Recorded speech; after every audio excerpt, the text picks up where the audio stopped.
teman peserta semua ya. Waalaikumsalam warahmatullahi wabarakatuh. Malam, Pak. Selamat malam, terima kasih semuanya. Oke, kita lanjutkan materi pertemuan PPN ini ya, kelima ya.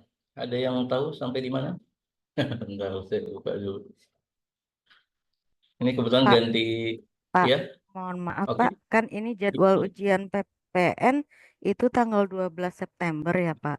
Apa boleh Tanggal. di-share 12 September, Pak, harusnya Oh jadwalnya. ya, terus. Boleh di-share contoh soal kasusnya nggak, Pak? Biar kita bisa Nah, nanti di pelajari. materi akhir nih, nanti saya share deh ya. Ah, Saya share sekaligus review materi nanti.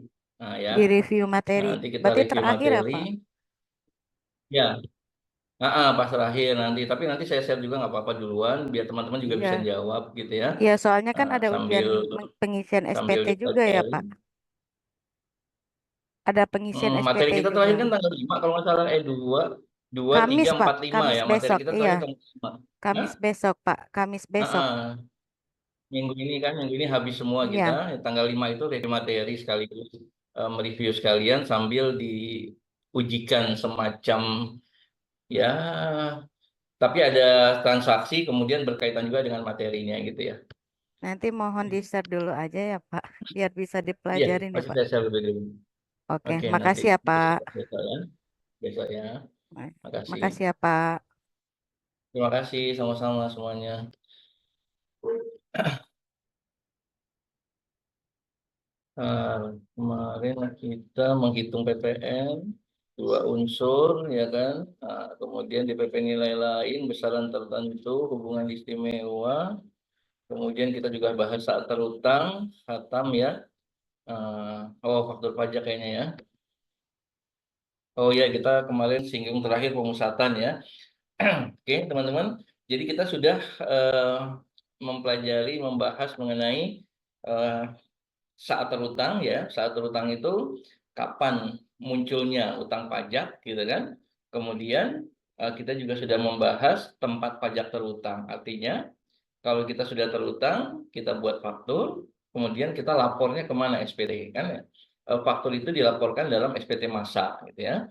Nah, SPT masa ini lapornya di mana? Berarti kita dikukuhkannya itu di mana? Kemarin kita sudah bahas tempat pajak terutang ya kan.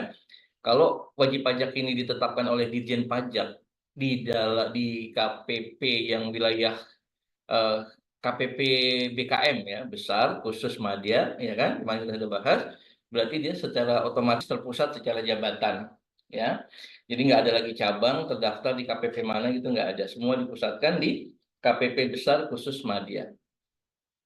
Kemudian kalau yang prinsipnya PPN itu kan terutang di desentralisasi, jadi di pusat dan di cabang-cabang itu terutang.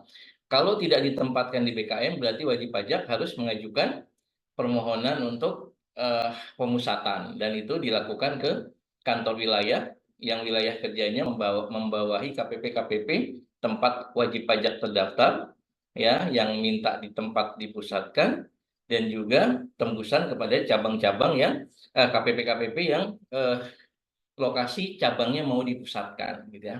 Oke, itu sudah kita bahas. Kemudian sekarang kita masuk kepada sarana pengkreditan pajak faktur pajak yang sarananya adalah faktur pajak ya. Jadi bagi PKP penjual ini adalah faktur pajak keluaran karena dia mungut gitu ya. Mungut kemudian disetorkan. Bagi pembeli ini adalah pajak masukan karena dia sudah membayar waktu membeli barang, waktu memanfaatkan jasa, dia itu sudah bayar PPN. Buktinya adalah faktur pajak ya. Maka kalau kita buka pasal 1 angka 23 Undang-Undang PPN, itu definisi faktur pajak adalah bukti pungutan pajak yang dibuat oleh pengusaha kena pajak, ya kan? Atas penyerahan barang kena pajak, atas penyerahan jasa kena pajak, ya. Intinya ini adalah bukti pungutan pajak, ya. Bagi pembeli makanya disebut dengan pajak masukan yang bisa dikreditkan sepanjang memenuhi 9 ayat 8 Undang-Undang PPN.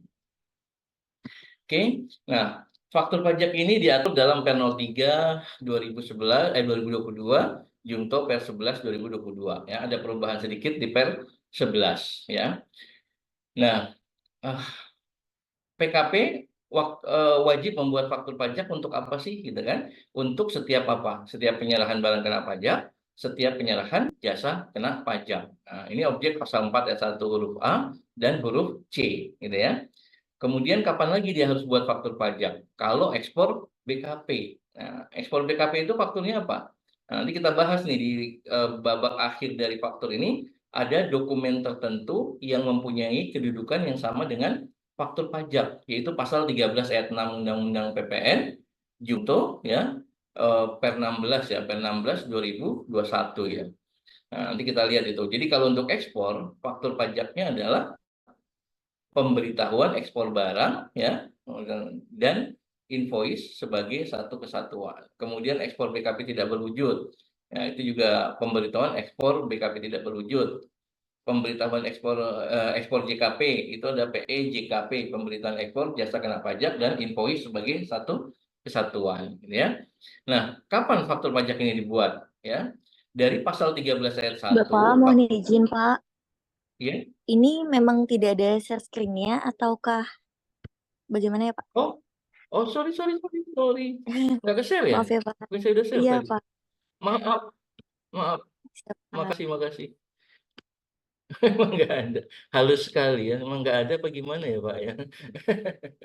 Bilang aja, Pak, belum di-share gitu ya. Oke, makasih, maaf. Oke, terima kasih. Udah muncul ya partisipan Ken Nausi. Ini ya. Nah, jadi kita ini dasar hukumnya ya. Kemudian eh, ini mengenai faktur pajak itu dibuat untuk apa sih? Untuk setiap penyerahan BKP JKP, ekspor, ya kan? Baik BKP berwujud, tidak berwujud maupun ekspor jasa kena pajak, ya. Nah, kemudian eh, ini pasal 13 ayat 1 gitu kan, faktur pajak, pembuatan faktur pajak. Kemudian kapan harus dibuat? Teman-teman bisa dibuka di pasal 13 ayat 1A-nya, bukan satu huruf A tapi pasal 13 ayat 1A gitu ya. Jadi faktur pajak itu dibuat kapan? Nah, untuk objek pasal 4 ayat 1 huruf A dan huruf C ya, yaitu penyerahan BKP dan atau JKP di dalam daerah pabean, maka faktur pajak itu dibuat pada saat penyerahan. Nah, itu strict pada saat penyerahan ya. Nah, tapi ada ketentuan berikutnya, kalau ternyata belum ada penyerahan tetapi sudah diterima pembayaran, ya kan bisa DP, bisa dibayar di muka ya semuanya. Misalnya harga barang 100 juta, ya udah saya bayar duluan deh biar saya dapat barangnya inden gitu ya. Nah, DP ataupun inden sudah setor di muka ya lunas, maka faktur pajak dibuat bukan saat penyerahan BKP tapi saat diterimanya pembayaran gitu ya, saat diterimanya pembayaran. Kemudian juga ada kondisi tertentu perusahaan yang menggunakan sistem apa itu namanya POC ya, percentage of completion. Jadi dia penyelesaian pekerjaannya itu bertahap, jasa konstruksi gitu ya. Nah, itu maka faktur pajak dibuat pada setiap diterimanya pembayaran termin ya. Nah, uang muka belum dikerjakan jasa ya kan, jasa belum dikerjakan, belum ada tagihan, kemudian apa namanya wajib menyerahkan DP misalnya 20% buat faktur. Kemudian termin pertama setelah pekerjaan selesai 25% diterima lagi pembayaran 20% buat faktur gitu ya. Jadi setiap diterimanya pembayaran. Jadi kembali ke konsep awal. Pokoknya teman-teman patokannya ya, kapan saat membuat faktur adalah mana yang lebih dahulu gitu ya. Apakah penyerahan BKP, JKP atau diterimanya pembayaran gitu ya. Nah, kalau konstruksi atau POC tadi yang berdasarkan jangka waktu pekerjaan pembayaran bertahap, maka dibuatnya faktur pada saat diterimanya pembayaran termin, gitu ya. Nah, kalau ekspor BKP ya, ekspor BKP itu definisi ekspor itu kan mengeluarkan barang kena pajak dari dalam keluar daerah pabean. Nah, indikasi keluar itu apa? Kalau barang kita sudah PEB-nya itu sudah di fiat muat oleh bea cukai. Jadi PEB ya telah di fiat muat oleh bea cukai, maka itulah faktur pajaknya, gitu ya. Nah, dan invoice sebagai satu kesatuan. Nah, tapi kalau ekspor BKP tidak berwujud kan nggak kelihatan barangnya kapan ya, atau ekspor JKP kapan saat terutangnya, gitu ya, saat pembuatan faktur, ya kan? Nah, saat pembuatan fakturnya itu adalah kalau kita sudah mengakui itu sebagai penghasilan, artinya kita sudah nagih. Nah, invoice, kembali lagi ke invoice. Jadi PEJKP dan invoice sebagai satu kesatuan. Nah, teman-teman, jangan lupa ya, jangan kita konsentrasi hanya di penyerahan BKP JKP yang sifatnya umum atau mekanisme umum. Nanti kita akan ketemu yang sifatnya khusus, yaitu kalau penyerahan itu kita lakukan sebagai PKP kepada instansi pemerintah. Nah, jadi ingat, hanya instansi pemerintah yang sebagai pemungut yang mendapatkan perlakuan berbeda, ya. Nah, di situ di undang-undang, tapi itu bukan maunya Dirjen Pajak, di undang-undang loh. Undang-undang sudah state ada saat lain, ya. Saat lain yang diatur berdasarkan PMK tersendiri. Nah, nanti kita bahas di pemungut tuh ya. Ada PMK-nya yang mengatur mengenai pembuatan faktur untuk penyerahan kepada instansi pemerintah sebagai pemungut PPN, ya. Kapan faktur pajak dibuat? Faktur pajak dibuat kalau saat lain ini adalah kalau kita sebagai PKP, rekanan pemerintah, menagihkan, ya. Nah, misalnya penyerahan barang tanggal 10 Mei, kita nagihnya 10 Juni, nanti dibayar oleh instansi pemerintah 10 Juli, kan biasanya gitu ya. Nah, makanya perlakuannya khusus karena tergantung mekanisme anggaran, agak ribet gitu ya. Karena ini menyangkut uang negara, ya, jadi diperlakukan khusus. Kalau diserahkan barang 10 Mei, ditagih 10 Juni, dibayar 10 Juli, maka faktur pajak dibuat pada saat penagihan, yaitu pada saat ditagih. Kita nagih kepada instansi pemerintah. Jadi 10 Juni dibuat faktur, gitu ya. Nah, ini semua teman-teman kita sudah pelajari saat kita membahas saat pajak terutang kemarin, ya. Itu relate, ya.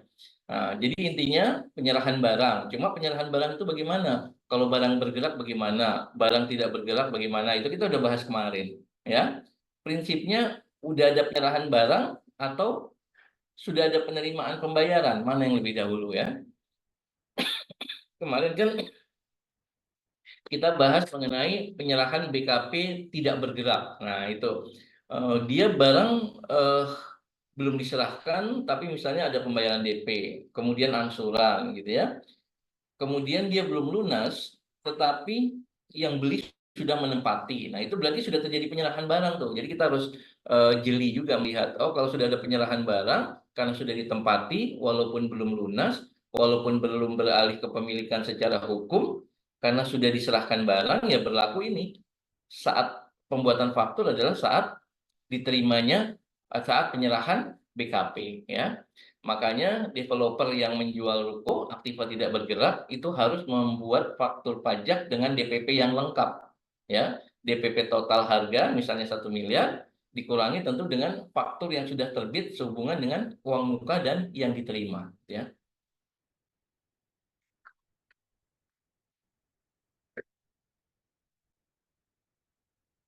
Oke, teman-teman. Nah, kemudian samping faktur pajak 13 ayat 1 tadi, yang saat pembuatannya diatur dalam pasal 13(1)(a), ada lagi faktur yang namanya faktur pajak gabungan. Ya, ini diatur di 13 ayat 2. Ya. Jadi faktur pajak gabungan ini apa? Faktur pajak gabungan ini intinya kita pengusaha kena pajak dapat membuat satu faktur pajak untuk semua penyerahan, ya, semua penyerahan yang terjadi dalam 1 bulan atau 1 masa pajak kepada pembeli yang sama untuk kode jenis transaksi yang sama, gitu ya. Yang 2 digit pertama faktur itu ya. Nah, misalnya penyerahan kepada pihak lain yang bukan pemungut. Jadi kodenya itu 01. Nah, misalnya PTA menyerahkan kepada PTB, ya. Ya penjualan lah, penjualan PTA kepada PTB dalam 1 bulan dia melakukan penyerahan misalnya tanggal 1, tanggal 3, tanggal 7, tanggal 10, tanggal 15, 20, 27, 29, 30 misalnya gitu ya. Jadi ada penyerahan dari A ke B kepada pembeli yang sama dalam 1 masa pajak dengan kode jenis transaksi 01. Berarti itu bisa dibuat satu faktur pajak gabungan, gitu ya. Nah, kapan dibuatnya faktur? Yaitu pada akhir bulan penyerahan. Jadi kalau kita misalnya di bulan Agustus nih, ada penyerahan kepada PTA kepada PTB dalam 1 bulan Agustus, ada tanggal 1, 5, 7, 10, 15, 29, 30, 31 misalnya gitu ya. maka faktur pajak dibuat paling lambat tanggal 31 Agustus gitu ya. Nah, tapi kalau ada dua jenis penyerahan, misalnya di samping melakukan penjualan ya, penyerahan yang kodenya 01, ternyata juga ada pemberian cuma-cuma ya. Misalnya kita jualan komputer, jualan laptop gitu ya. Kemudian kalau beli kita kasih misalnya mousepad, kita kasih misalnya apa dulu kalau dulu ya itu ada eh, apa semacam pelindung layar lah gitu ya. Kalau sekarang kan pakai ditambahin tuh pelindung layar gratis, pembelian cuma-cuma gitu ya. Atau dikasih mouse-nya, atau dikasih keyboard tambahan. Nah, kalau pemberian cuma-cuma ya itu kan kodenya berbeda ya, nanti kita bahas juga sini, kita belum nyampe kode faktur pajak, tapi di situ nanti kode fakturnya itu adalah 04. Nah, jadi kalau kita misalnya PTA melakukan penyerahan kepada PTB, ada yang berupa penjualan atau penyerahan BKP, faktur pajaknya 01 gitu ya. Kemudian dia juga melakukan pemberian cuma-cuma dari A ke B yang sama juga, maka itu dibuat dua faktur pajak gabungan. Ya, yang kodenya 01 dan kodenya 04 gitu ya. Nah, ini kita lihat contohnya teman-teman ya.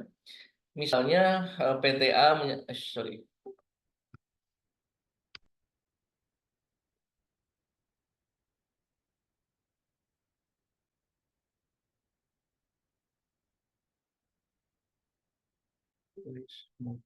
Apa nih?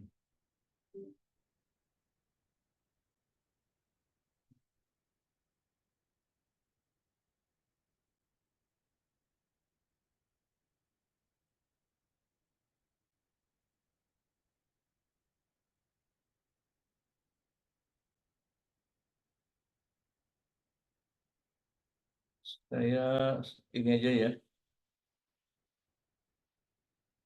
Move the window away.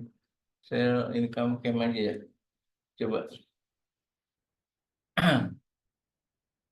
Please move this window away from the share application. Apa tuh? Muncul nggak di teman-teman tuh kode ini?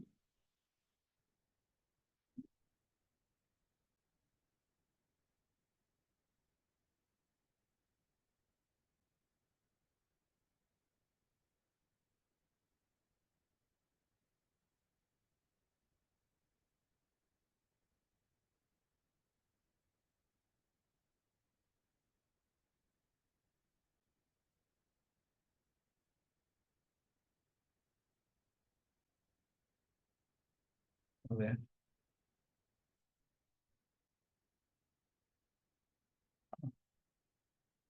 Oke. Nah, ini ya teman-teman ya.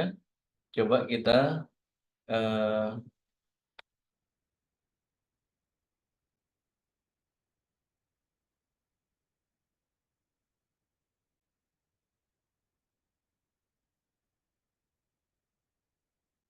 nah, ini ada eh, contoh pembuatan faktur pajak gabungan ya. Selama bulan April, misalnya ada penyerahan dari A ke B ya, dari A PKP penjual kepada B selaku pembeli ya. Beberapa penyerahan tanggal 4, 11, 18, 19, 25, 26, 30 ya. Tanggal 4 itu ada penyerahan 1 juta, 11 1,5, penyerahan tanggal 18 2 juta. Kemudian di tanggal 19 itu ada pembayaran dari B. Pembayarannya itu terkait dengan penyerahan tanggal 4. Nah, berarti ini nggak masuk penyerahan nih ya. Nah, ini 1 juta ini nggak termasuk penyerahan karena ini merupakan pembayaran untuk penyerahan tanggal 4. Kemudian tanggal 25 ada lagi penyerahan 2,5 juta. Kemudian tanggal 26 dia menerima uang muka 250.000. Kemudian tanggal 30 dia menyerahkan lagi BKP dengan DPP 3 juta. Jadi yang masuk ke faktur pajak gabungan itu adalah 1 juta, 1,5 juta, 2 juta, kemudian langsung lompat yang 2,5 juta, yang 250.000 yang kita terima uang muka. Nah, ini kan seharusnya kalau kita menerima uang berarti kita membuat faktur gitu ya. Harusnya kan tanggal 26 buat faktur, tapi karena ini kita mau buat faktur pajak gabungan, nggak apa-apa. Uang muka maupun penyerahan BKP kita gabung dalam satu faktur, ya kan? Yang dibuat paling lambat tanggal akhir bulan penyerahan. Karena ini bulan April, tanggalnya itu sampai 30 ya, maka faktur pajak dibuat tanggal 30 dengan DPP 10.250.000 ya. Ini 1,5, 2, 2,5, 250, 3 juta, totalnya 10.250.000 gitu ya, membuat faktur pajak gabungan. Nah, ini contohnya kalau ternyata PTA ya yang merupakan PKP melakukan penyerahan BKP kepada CVC ya dalam bulan April misalnya, ada yang berupa penjualan barang ya tanggal 2, 9, tanggal 2, tanggal 9, 16, 23, 30 ini penjualan. Di samping melakukan penjualan, dia juga melakukan pemberian cuma-cuma kepada PTC, CVC gitu ya. Ada penyerahan cuma-cuma berupa keyboard, mouse gitu ya pada tanggal 4, 11, 18, 25. Nah, berarti kalau yang A ya, yang A ini kan kode fakturnya 01 gitu ya. Sedangkan yang B ini kode fakturnya 04 ya, nanti kita bahas di belakang. Nah, jadi ini nggak boleh dibuat dalam satu faktur pajak gabungan, tapi harus dibuat dua faktur pajak gabungan. Yang pertama itu faktur pajak gabungan dengan kode 01, ya kan? Nah, yang B kita buat faktur pajak gabungan dengan kode 04, ya kan? Karena ini adalah pemberian cuma-cuma menggunakan DPP nilai lain. Kalau kita menggunakan DPP nilai lain, maka fakturnya adalah 04. Oke? Nah, jadi untuk faktur pajak gabungan yang pertama, kita buat tanggal berapa? 30 April. Nah, kebetulan tanggal 30 April itu ada penyerahan gitu ya. Sedangkan yang kedua, yang B, kita buat tanggal berapa? Mau buat tanggal 25 boleh gitu ya. Tapi mau dibuat tanggal 30 juga nggak apa-apa. Jadi nggak tergantung penyerahannya. Yang penting dalam 1 bulan April, faktur pajak dibuat paling lambat akhir bulan April, yaitu tanggal 30 ya. Nah, ini teman-teman bisa baca nanti contohnya ya. Kemudian keterangan-keterangan yang harus tercantum dalam faktur pajak ya, teman-teman bisa buka pasal 13 ayat 5 Undang-Undang PPN atau di Perdirjen pasal ini ya. Pasal 5 pasal berapa ini? Tapi nggak apa-apa lah, nanti bisa dibuka di Perdirjennya. Ini relate dengan pasal 13 ayat 5 Undang-Undang PPN ya. Jadi harus ada nama, alamat, NPWP yang menyerahkan BKP, nama, alamat, NPWP yang menyerahkan JKP, itu ada ya. Dan kemudian ada juga jenis barangnya, berapa PPN yang dipungut, PPNBM yang dipungut, kode nomor seri faktur pajak, nama tanda tangan yang berhak menandatangani gitu ya. Nah, ini harus ada. Nah, kalau tidak berarti faktur pajak dianggap tidak lengkap.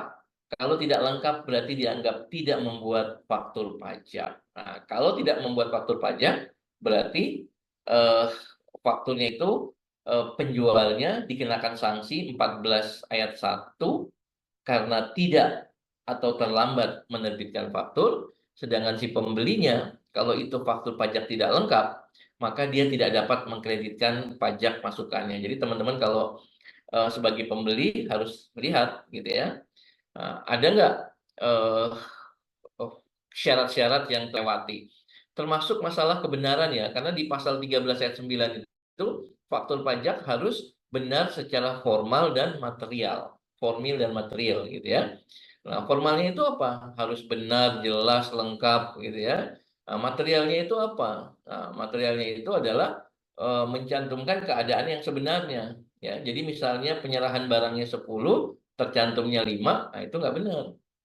Gitu ya. Kalau tidak benar berarti faktur pajak dianggap tidak lengkap sehingga dianggap tidak membuat faktur pajak ya. Jadi harus hati-hati.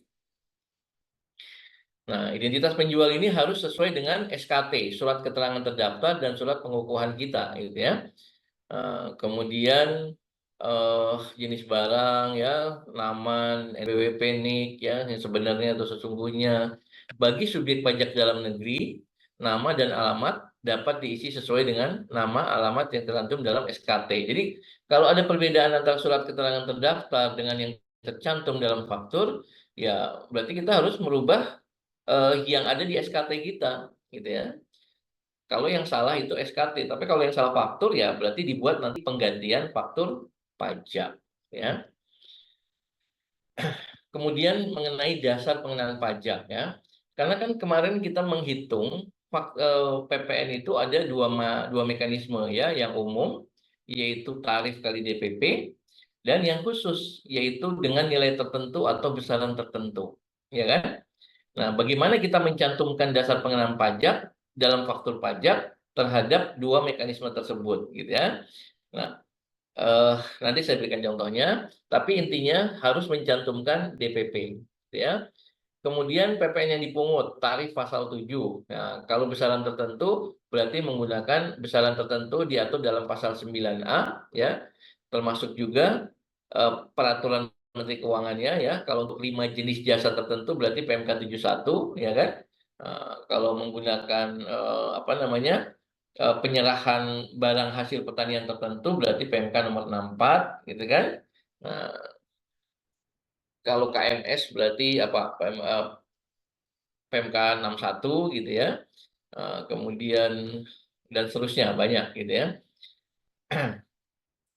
Kemudian Nah, ini contoh pengisian DPP ya. Dalam hal transaksi normal, ya kan? Dalam hal transaksi normal, dalam hal transaksi DPP nilai lain, dan dalam hal transaksinya berupa besaran tertentu. Karena kita harus mencantumkan DPP dalam faktur di pelaporan SPT, kita harus mengisi dasar pengenaan pajaknya. Bagaimana kalau transaksi normal ya? Misalnya nih, penyerahan garmen dengan harga jual 100 juta. PPN yang dipungut 11%, tarif pasal 7. Nah, berarti DPP-nya berapa? DPP-nya itu sama dengan harga jual, ya kan? Kemarin kita udah bahas, kalau penjualan barang, ya, kalau penjualan barang berarti DPP-nya adalah harga jual, ya. Nah, kalau transaksi penyerahan BKP yang pertama ini normal, harga jual 100 juta, berarti DPP-nya adalah sama dengan harga jual 100 juta. PPN-nya berapa? PPN-nya adalah tarif kali DPP. Berarti 11% kali 100 juta, PPN-nya 11 juta. Ya, gitu ya. Kemudian kita lihat transaksi yang menggunakan nilai lain. Misalnya ada pemakaian sendiri barang kena pajak, harga jualnya sama 100 juta, ya. Tetapi di dalam harga jual ini ada laba kotor sebesar 10 juta. Nah, jadi kalau barang itu dijual, harga jualnya 100 juta. Tapi kalau dipakai sendiri atau diberikan secara cuma-cuma, DPP-nya tidak menggunakan harga jual, tapi DPP nilai lain, ya kan? Berarti DPP nilai lainnya apa? Kemarin kita belajar di DPP nilai lain, kalau pemakaian sendiri, pemberian cuma-cuma, berarti DPP-nya adalah harga jual dikurangi dengan laba kotor. Berarti 100 juta ini adalah harga jual, ya kan?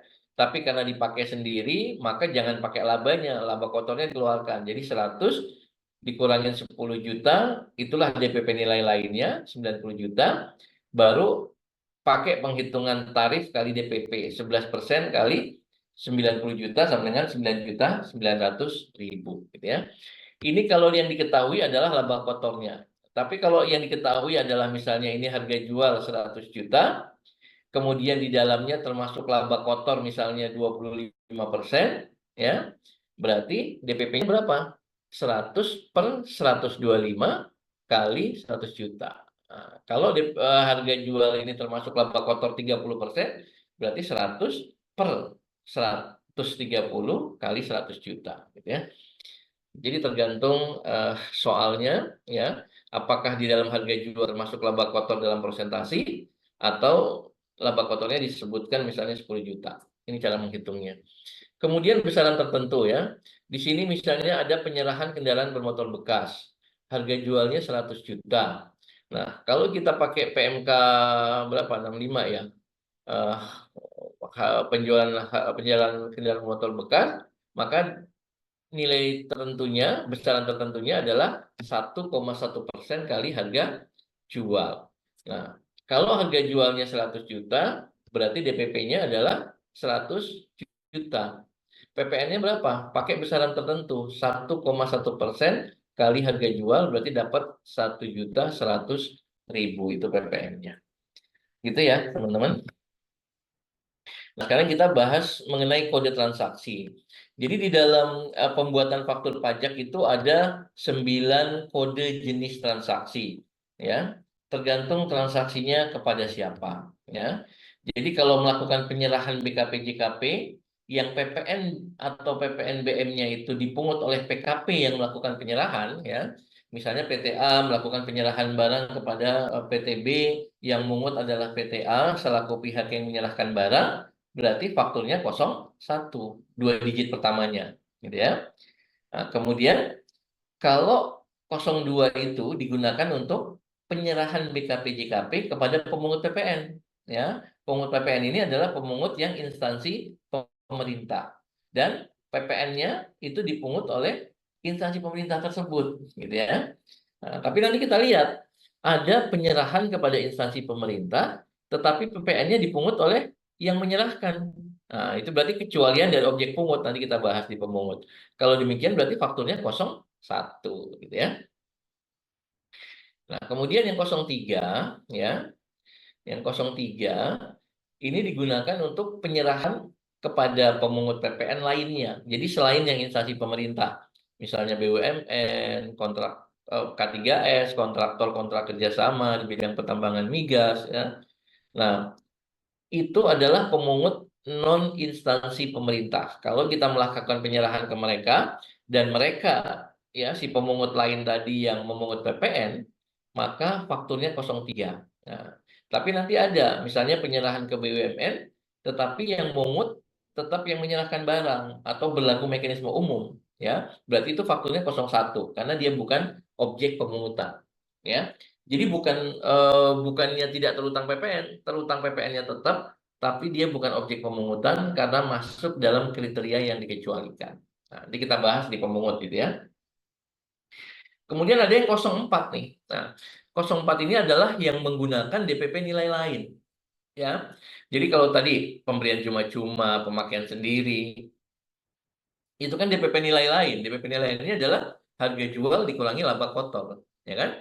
Berarti fakturnya 04, ya. Kemudian juga penyerahan dari pusat ke cabang, antar cabang, gitu kan? Itu juga DPP nilai lain. DPP nilai lainnya apa? DPP nilai lainnya adalah harga pokok penjualannya, HPP.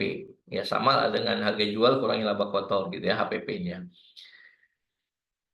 Itu untuk penyerahan dari pusat ke cabang, antar cabang, dari cabang ke pusat, ya. Kan banyak lagi yang pasal 1 ayat 1. Kita kemarin kan bahas juga 1 ayat 1 yang masuk definisi penyerahan.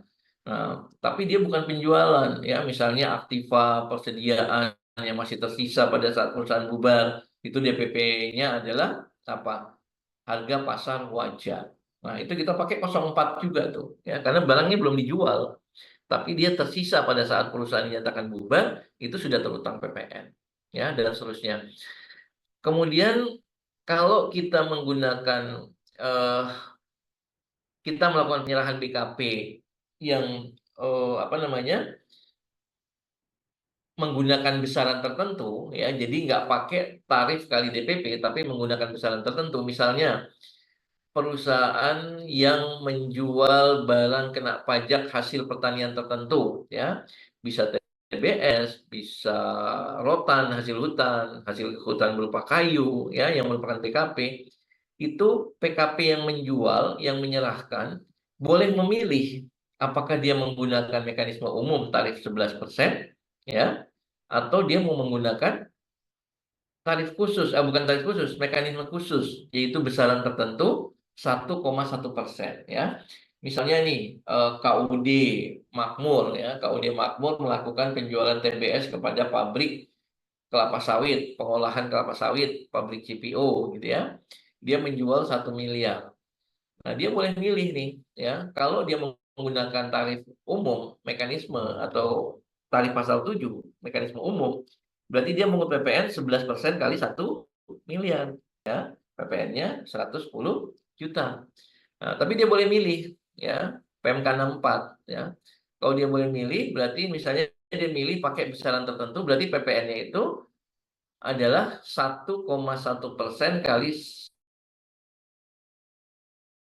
1 miliar, gitu ya. Jadi PPN-nya itu yang dipungut dan disetorkan ke kas negara hanya 11 juta, gitu ya. Tapi konsekuensinya tidak dapat mengkreditkan pajak masukan apapun, ya. Oke.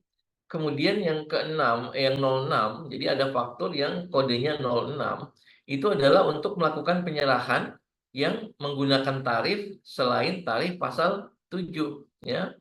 Misalnya ada transaksi PKP kepada kontraktor, ya, kontraktor K3S, kontraktor tambang misalnya, ya. Kemudian apa namanya, di dalam kontrak bagi hasil dengan pemerintah, di situ misalnya diatur bahwa kalau ada penyerahan jasa lainnya itu digunakan PPN dengan tarif misalnya 5%, 7% gitu ya. Itu ada untuk beberapa kasus kontraktor kontrak bagi hasil yang sebelumnya, ya. Nah, berarti itu tidak menggunakan tarif pasal 7. Nah, kalau tidak menggunakan tarif pasal 7, berarti dia fakturnya diterbitkan dengan kode 06. Selain itu juga yang 06 ini untuk penyerahan, ya, kepada turis asing, ya, kepada turis mah asing, ya, turis lokal nggak ada juga sih, ya. Pokoknya kalau dia adalah pemegang paspor luar negeri belanja di Indonesia, itu di tempat-tempat tertentu dia bisa menerbitkan faktur pajak, ya, dan kode fakturnya 2 digit pertamanya adalah 06. Oke. Kemudian 07 itu untuk apa? Nah, 07 ini adalah kalau kita melakukan penyerahan kemudian mendapatkan fasilitas PPN tidak dipungut, ya, atau ditanggung pemerintah, ya. Misalnya PTA melakukan penyerahan ke kawasan berikat, tempat penimbunan berikat, ya. Itu kan adalah kawasan-kawasan di mana PKP yang ada di dalamnya itu mendapatkan fasilitas PPN tidak dipungut, ya. Jadi kalau PTA melakukan penyerahan ke pabrik TV di Cakung, kawasan Berikat misalnya, ya kan, dia melakukan penyerahan barang kena pajak berupa alat pengemas, ya, misalnya kardus, styrofoam dan sebagainya, gitu ya. Maka itu adalah penyerahan yang PPN-nya tidak dipungut, maka dia menerbitkan dengan faktur 07, ya. Demikian juga untuk penyerahan ke Batam, Bintan, Karimun yang merupakan kawasan bebas, itu mendapatkan fasilitas yang dipersamakan dengan fasilitas PPN tidak dipungut, gitu ya. Kemudian yang juga pakai 07 kalau kita melakukan penyerahan ke kawasan ekonomi khusus KEK, ya. Dulu ada KEK Belitung, ya, pernah saya waktu ke Belitung lagi dibangun proses pembangunan kawasan ekonomi khusus, ya, KEK terkait dengan kegiatan pariwisata, ya. Kemudian yang terakhir itu Mandalika, gitu ya. Mandalika itu juga dibangun disebut kawasan KEK, kawasan ekonomi khusus, ya. Sehingga penyerahan tersebut mendapatkan fasilitas PPN tidak dipungut.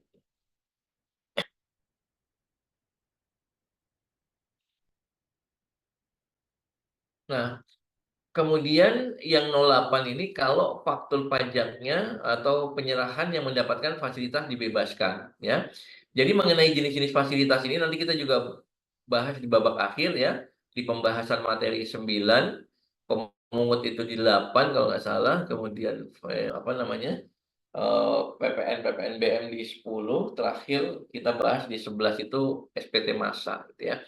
Nah, mudah-mudahan kita bisa ringkes. Nah, yang 08 ini kalau dibebaskan. Jadi salah satu penyerahan yang mendapatkan fasilitas dibebaskan misalnya penyerahan kepada organisasi internasional, kedutaan besar asing di Indonesia, gitu ya. Misalnya PTA selaku dealer kendaraan bermotor mendapatkan pesanan dari kedutaan besar Inggris yang ada di Indonesia, ya, dia maunya mobil impor build up dari negaranya, ya. Nah, ini pengadaannya lewat PTA misalnya. Kemudian PTA impor, ya, impor, inden segala macam gitu ya. Kemudian setelah barang datang kan dia bayar PPN impor tuh, ya kan. Nah, PPN impor ini tidak dapat dikreditkan karena penyerahannya kepada kedutaan besar yang fasilitasnya itu dibebaskan. Nah, si PTA waktu menjual, ya, ke kedutaan Inggris tadi, dia fakturnya adalah 08, mendapatkan fasilitas dibebaskan, ya. Misalnya harga jualnya 5 miliar, ya. Maka si PTA tadi juga hanya mendapatkan uang 5 miliar. tidak ada PPN yang dititipkan oleh kedutaan besar untuk bayar PPN, nggak ada. Karena dia mendapatkan fasilitas dibebaskan.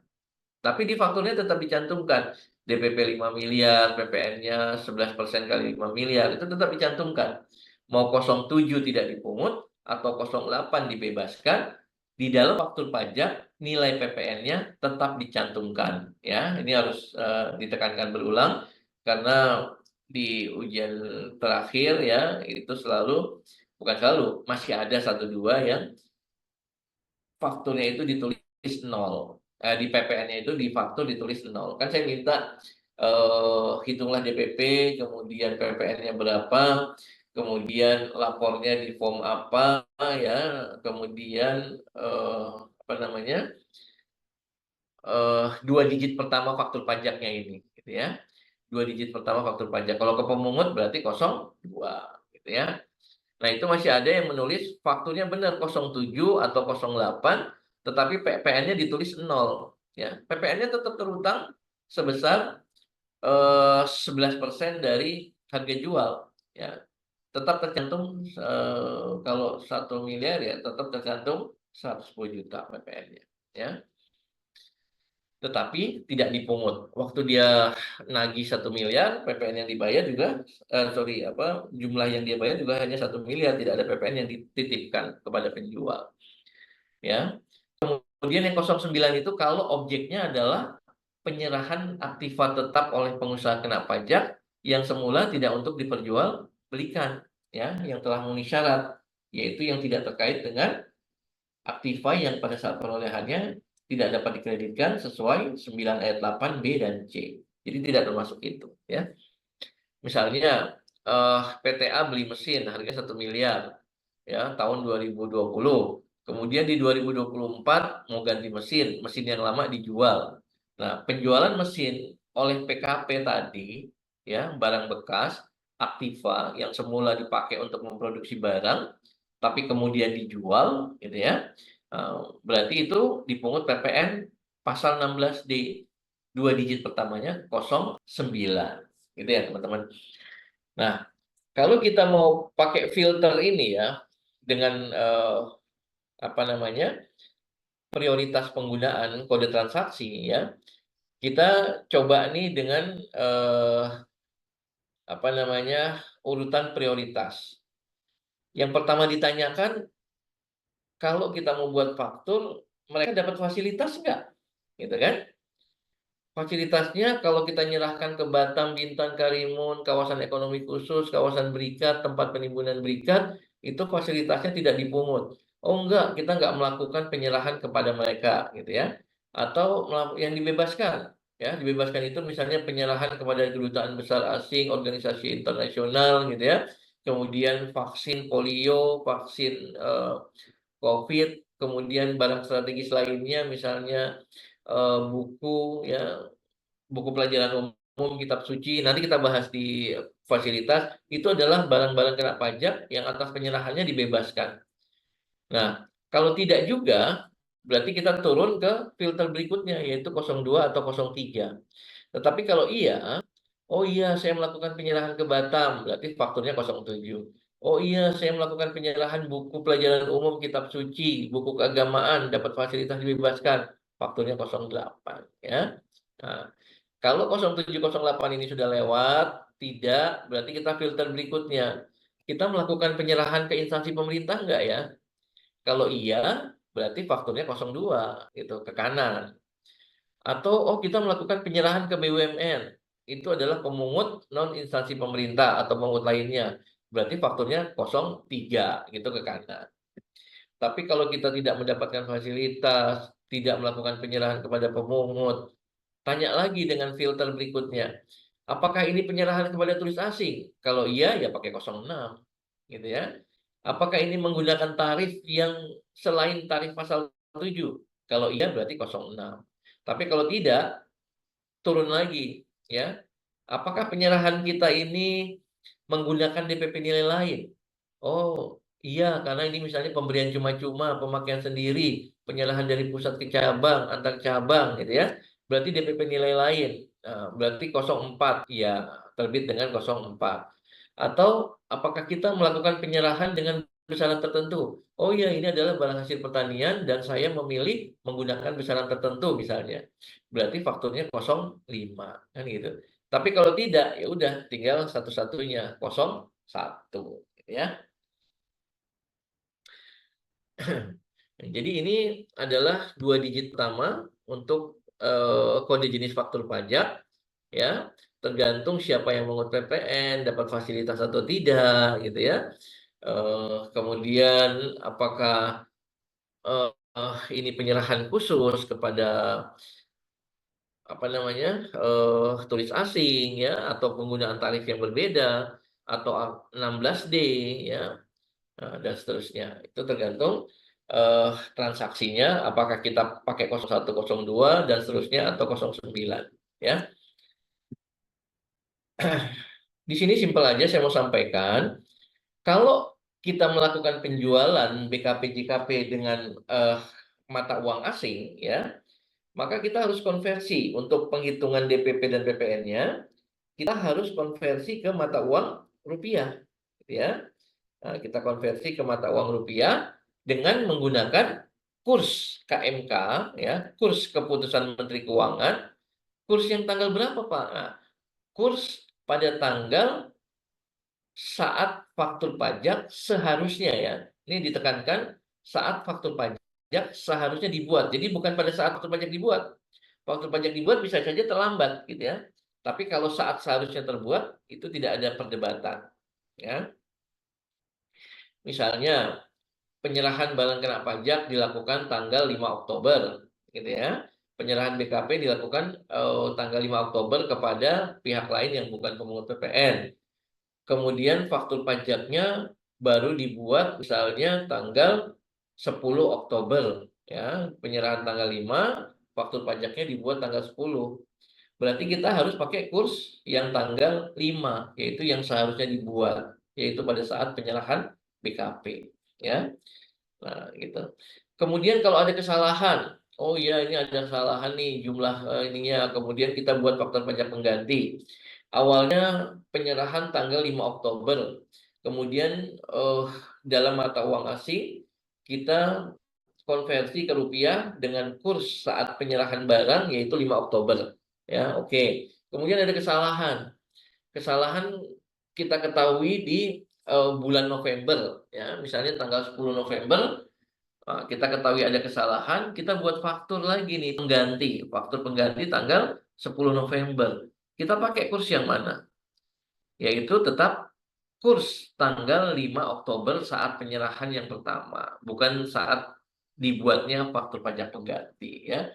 Jadi dibuatnya menggunakan kurs saat faktur pajak yang diganti tersebut pertama kali seharusnya dibuat, gitu ya. Nah, ini adalah faktur pajak ya.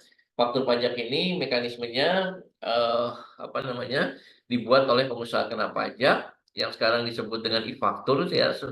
Fakturnya itu berbentuk elektronik disebut e-faktur, kemudian menggunakan aplikasi atau sistem ya yang disediakan oleh Direktorat Jenderal Pajak ya. Kemudian mencantumkan tanda tangan elektronik ya. Karena mencantumkan tanda elektronik maka harus diaktifkan akun PKP-nya. Jadi sekarang semua penyerahan harus menggunakan e-faktur. Semua kecuali, semua tapi ada kecualinya gitu ya. Prinsipnya semua penyerahan harus dibuatkan faktur pajak dalam bentuk e-faktur gitu ya. Tetapi yang dikecualikan dari pembuatan e-faktur ini adalah ya yang di kotak bawah ini yang dikecualikan faktur pajak atas penyerahan BKP JKP ya kepada pembeli atau penerima JKP dengan karakteristik konsumen akhir ya. Karakteristik konsumen akhir ini adalah mengacu pada pasal 13 ayat 5A Undang-Undang PPN ya untuk penjualan secara eceran ya. Kemudian yang juga dikecualikan ya. Jadi kalau yang jual eceran itu kan misalnya kita beli barang di supermarket ya, itu kan fakturnya berupa struk belanjanya, itu faktur, ya kan? Dokumen lain yang dipersamakan atau mempunyai kedudukan yang sama dengan faktur pajak. Oke, atau kita beli barang dikasih kwitansi, ya, atau dikasih dua sisi yang disobek kayak tiket, satu ditahan penjual, yang satu pada pembeli, atau terkait dengan jasa, ya, tiket masuk, ya, misalnya dibagi dua, satu dipegang penjual, satu untuk yang memakai jasa, ya, maka itu adalah faktur pajak yang tidak perlu menggunakan e-faktur, gitu ya, dikecualikan, ya. Kemudian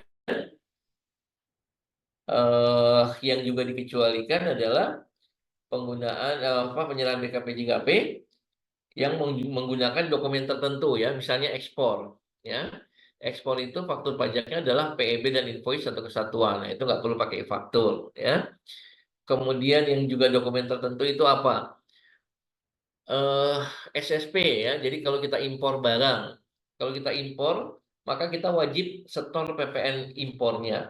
Nah, SSP penyetoran itu berfungsi sebagai faktur pajak 13 ayat 6, ya. Junto Perdirjen nomor berapa? 16/2021, ya.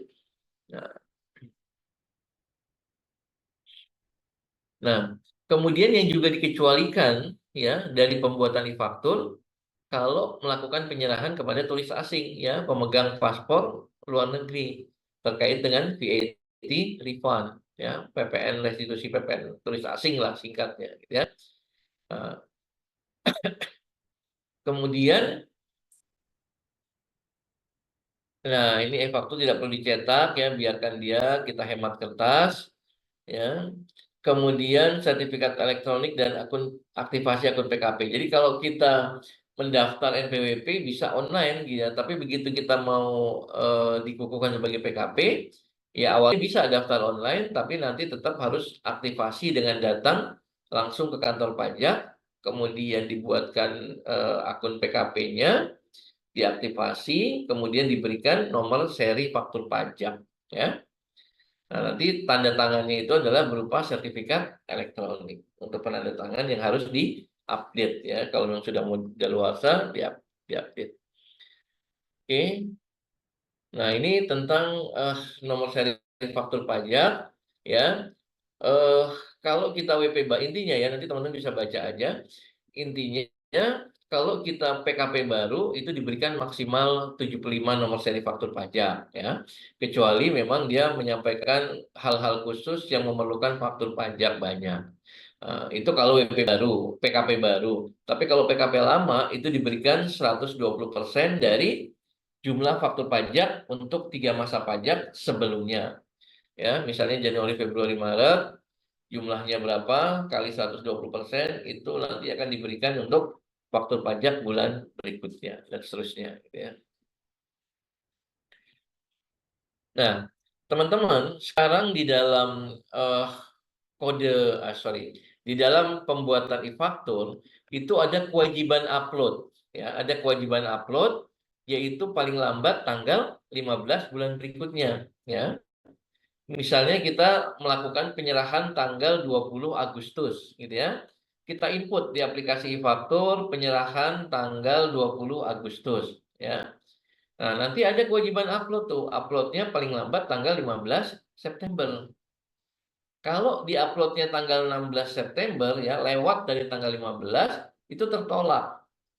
Jadi nanti fakturnya di-reject, tidak mendapatkan persetujuan wajib pajak. Tidak mendapatkan persetujuan Dirjen Pajak, ya. Kalau di-uploadnya lebih dari tanggal 15, gitu, ya. Nah, jadi maksimal upload tanggal 15 bulan berikutnya. Kalau kita penyerahan di Agustus, ya paling lambat upload 15 September, ya. Nah, kalau di-uploadnya lebih 16 September atau dan lebih lama lagi, maka faktur pajaknya itu nomor serinya nanti pengajuannya itu ditolak oleh DJP, di-reject, tidak mendapatkan persetujuan. Sehingga dengan adanya ketentuan ini, ya, dengan adanya ketentuan ini, ya, sebetulnya agak sedikit tidak pas dengan Undang-Undang PPN, karena di Undang-Undang PPN itu masih dimungkinkan pembuatan faktur pajak tidak dalam masa pajak yang sama, ya. Jadi misalnya penyerahan 10 Agustus, ya. Penyerahan tanggal 10 Agustus kan dibuatkan faktur tanggal 10 Agustus ya. Tapi kemudian di Agustus dia belum lapor. Nanti bisa dilaporkan di September kan gitu. Jadi pelaporan dalam masa pajak yang tidak sama fakturnya Agustus dilaporkan di SPT masa September kan boleh, itu di undang-undang diatur. Tapi dengan adanya sistem ini, kewajiban upload tanggal 15 bulan berikutnya, maka otomatis nggak mungkin ada faktur pajak dilaporkan dalam SPT masa yang tidak sama. Kenapa? Karena kalau dia misalnya uploadnya tanggal 16, ya, otomatis nanti dia reject, tertolak. Nah, kalau sudah tanggal 16 September, otomatis dia harus buat faktur pajak di bulan September, gitu kan. Nah, dia buat faktur pajak di bulan September, berarti nanti lapornya di SPT masa September. Jadi nggak mungkin Agustus dilapor di September, karena ada ketentuan batas upload ini, ya. Oke. Pak, izin tanya, Pak. Iya, monggo, monggo. Ini Pak terkait upload faktur pajak. Heeh. Kebetulan kan saya WAPU instansi pemerintah. Mm-mm. Nah, itu setiap kali kita lapor pajak, lapor itu pajak. Nah, faktur-faktur pajak yang tadi Bapak bilang, itu kan ada faktur pajak yang lintas masa nih Pak. Misalnya Mm. faktur pajaknya bulan Agustus, ya Mm. kan? Atau Juli lah ya. Kita Mm. untuk lapor masa bulan Juli harusnya. Tapi itu faktur pajaknya ada beberapa yang di bulan Juni gitu Pak. Nah, itu kan masa berlaku faktur pajak sendiri itu berapa lama ya Pak? Itu pertama pertanyaan saya. Yang kedua, pada saat saya mau lapor, itu pasti di dalam sistem DJP online itu pasti ketolak masa faktur tidak sesuai gitu. Nah, Mm. itu apakah terkait dengan yang tadi Bapak sampaikan ya, yang Ya, uploadnya itu di ya. pengeluar itu harus diupload dulu, yang mengeluarkan Ya. faktur pajak itu harus mengupload dulu atau gimana Pak? Mm. Mohon pencerahan Pak. Oke, itu ya. Udah, dua ya. Nah, jadi yang pertama, terkait dengan faktur pajak, ada batas waktu berlakunya enggak sih? Kalau berlakunya itu 3 bulan, undang-undang mengatur. Jadi faktur pajak itu bisa dibuat lebih dari 1 bulan boleh, terlambat boleh, tapi nggak boleh lebih dari 3 bulan. Itu sebetulnya boleh gitu ya. Jadi misalnya penyerahan tanggal 5 Januari ya. Misalnya penyerahan tanggal 5 Januari, kita mau buat fakturnya terlambat, undang-undang sih memungkinkan aja ya. Misalnya mau dibuat tanggal 5 Juni boleh, gitu kan? Kemudian dibuat tanggal 5 Juni. Tadi Januari ya. Januari berarti paling lambat misalnya tanggal 5 Januari, berarti faktur pajak itu paling lambat dibuat tanggal 4 ya, bulan apa? Februari, Maret, April. Tanggal 4 April. Jadi kurangin 1 tanggalnya. Kalau penyerahan tanggal 5 Januari, maka paling lambat faktur itu dibuat 4 April. Jadi artinya apa? Boleh aja dibuat di bulan Februari, Maret, ya, April, paling lambat tanggal 4 boleh. Tapi dengan adanya sistem kewajiban upload tadi menjadi nggak bisa, gitu ya. Karena kalau kita nanti bikin faktur penyerahan tanggal 5 Januari, kemudian baru kita buat tanggal eh, apa namanya 4 April ekstrimnya gitu ya, otomatis itu menjadi fakturnya nggak bisa tanggal Januari, tapi fakturnya tanggal 4 April ya, dan dia harus diupload paling lambat tanggal 15 Mei ya, otomatis dia terlambat membuat boleh ya, terlambat membuat. Nah, tapi kalau kita sudah input, kita input nih misalnya faktur pajak, kita input tanggal 5 Januari ya. Tapi kalau tanggal 15 Februari nggak kita upload, itu nanti ke reject. Kalau kita mau upload tanggal 16 ke reject, itu akan tertolak. Jadi kalau dia tertolak sehubungan dengan kewajiban upload ini. Kalau kita penyerahan kepada pemungut, nah ini ya, kita penyerahan kepada pemungut instansi pemerintah, perhatikan faktur pajak itu dibuat kapan? Pada saat kita menagih. Misalnya penyerahan tanggal 5 Januari. Kita tagihnya tanggal 5 Februari. Maka faktur pajak dibuat 5 Februari. Nanti uploadnya paling lambat tanggal 15 Maret. Jadi jangan faktur pajak dibuat tanggal 5 Januari saat penyerahan barang. Nah, gitu ya. Jadi faktur pajaknya dibuat pada saat penagihan ya. kemudian diuploadnya paling lambat tanggal 15 bulan berikutnya, gitu ya. Nah, jadi kalau faktur pajak sendiri expirednya itu 3 bulan. Jadi kalau tadi misalnya penyerahan tanggal 5 Januari, paling lambat buat faktur 4 April, ya. Februari, Maret, April, 4 April. Kalau dia buatnya 5 April, itu udah lewat 3 bulan akan tertolak, gitu ya. Nah, ini ada ketentuan batas upload di sini ya. Mungkin itu menjawab. Sorry Pak, nanya lagi. Oke, nggak Kalau apa-apa. di dalam sistemnya sendiri, sistem DJP online-nya itu pada saat kita sebagai WAPU itu lapor ya Pak. Misalnya tadi kan Bapak bilang faktur pajak itu disampaikan pada saat penagihan. Ya kan, Dibuat Pak? ya. Ya dibuat pada saat Input. penagihan. Nah, sementara misalnya di kita kan ada proses untuk membayar penagihan tersebut ya Pak. Misalnya faktur pajak itu disampaikan tanggal 20 Juni misalnya.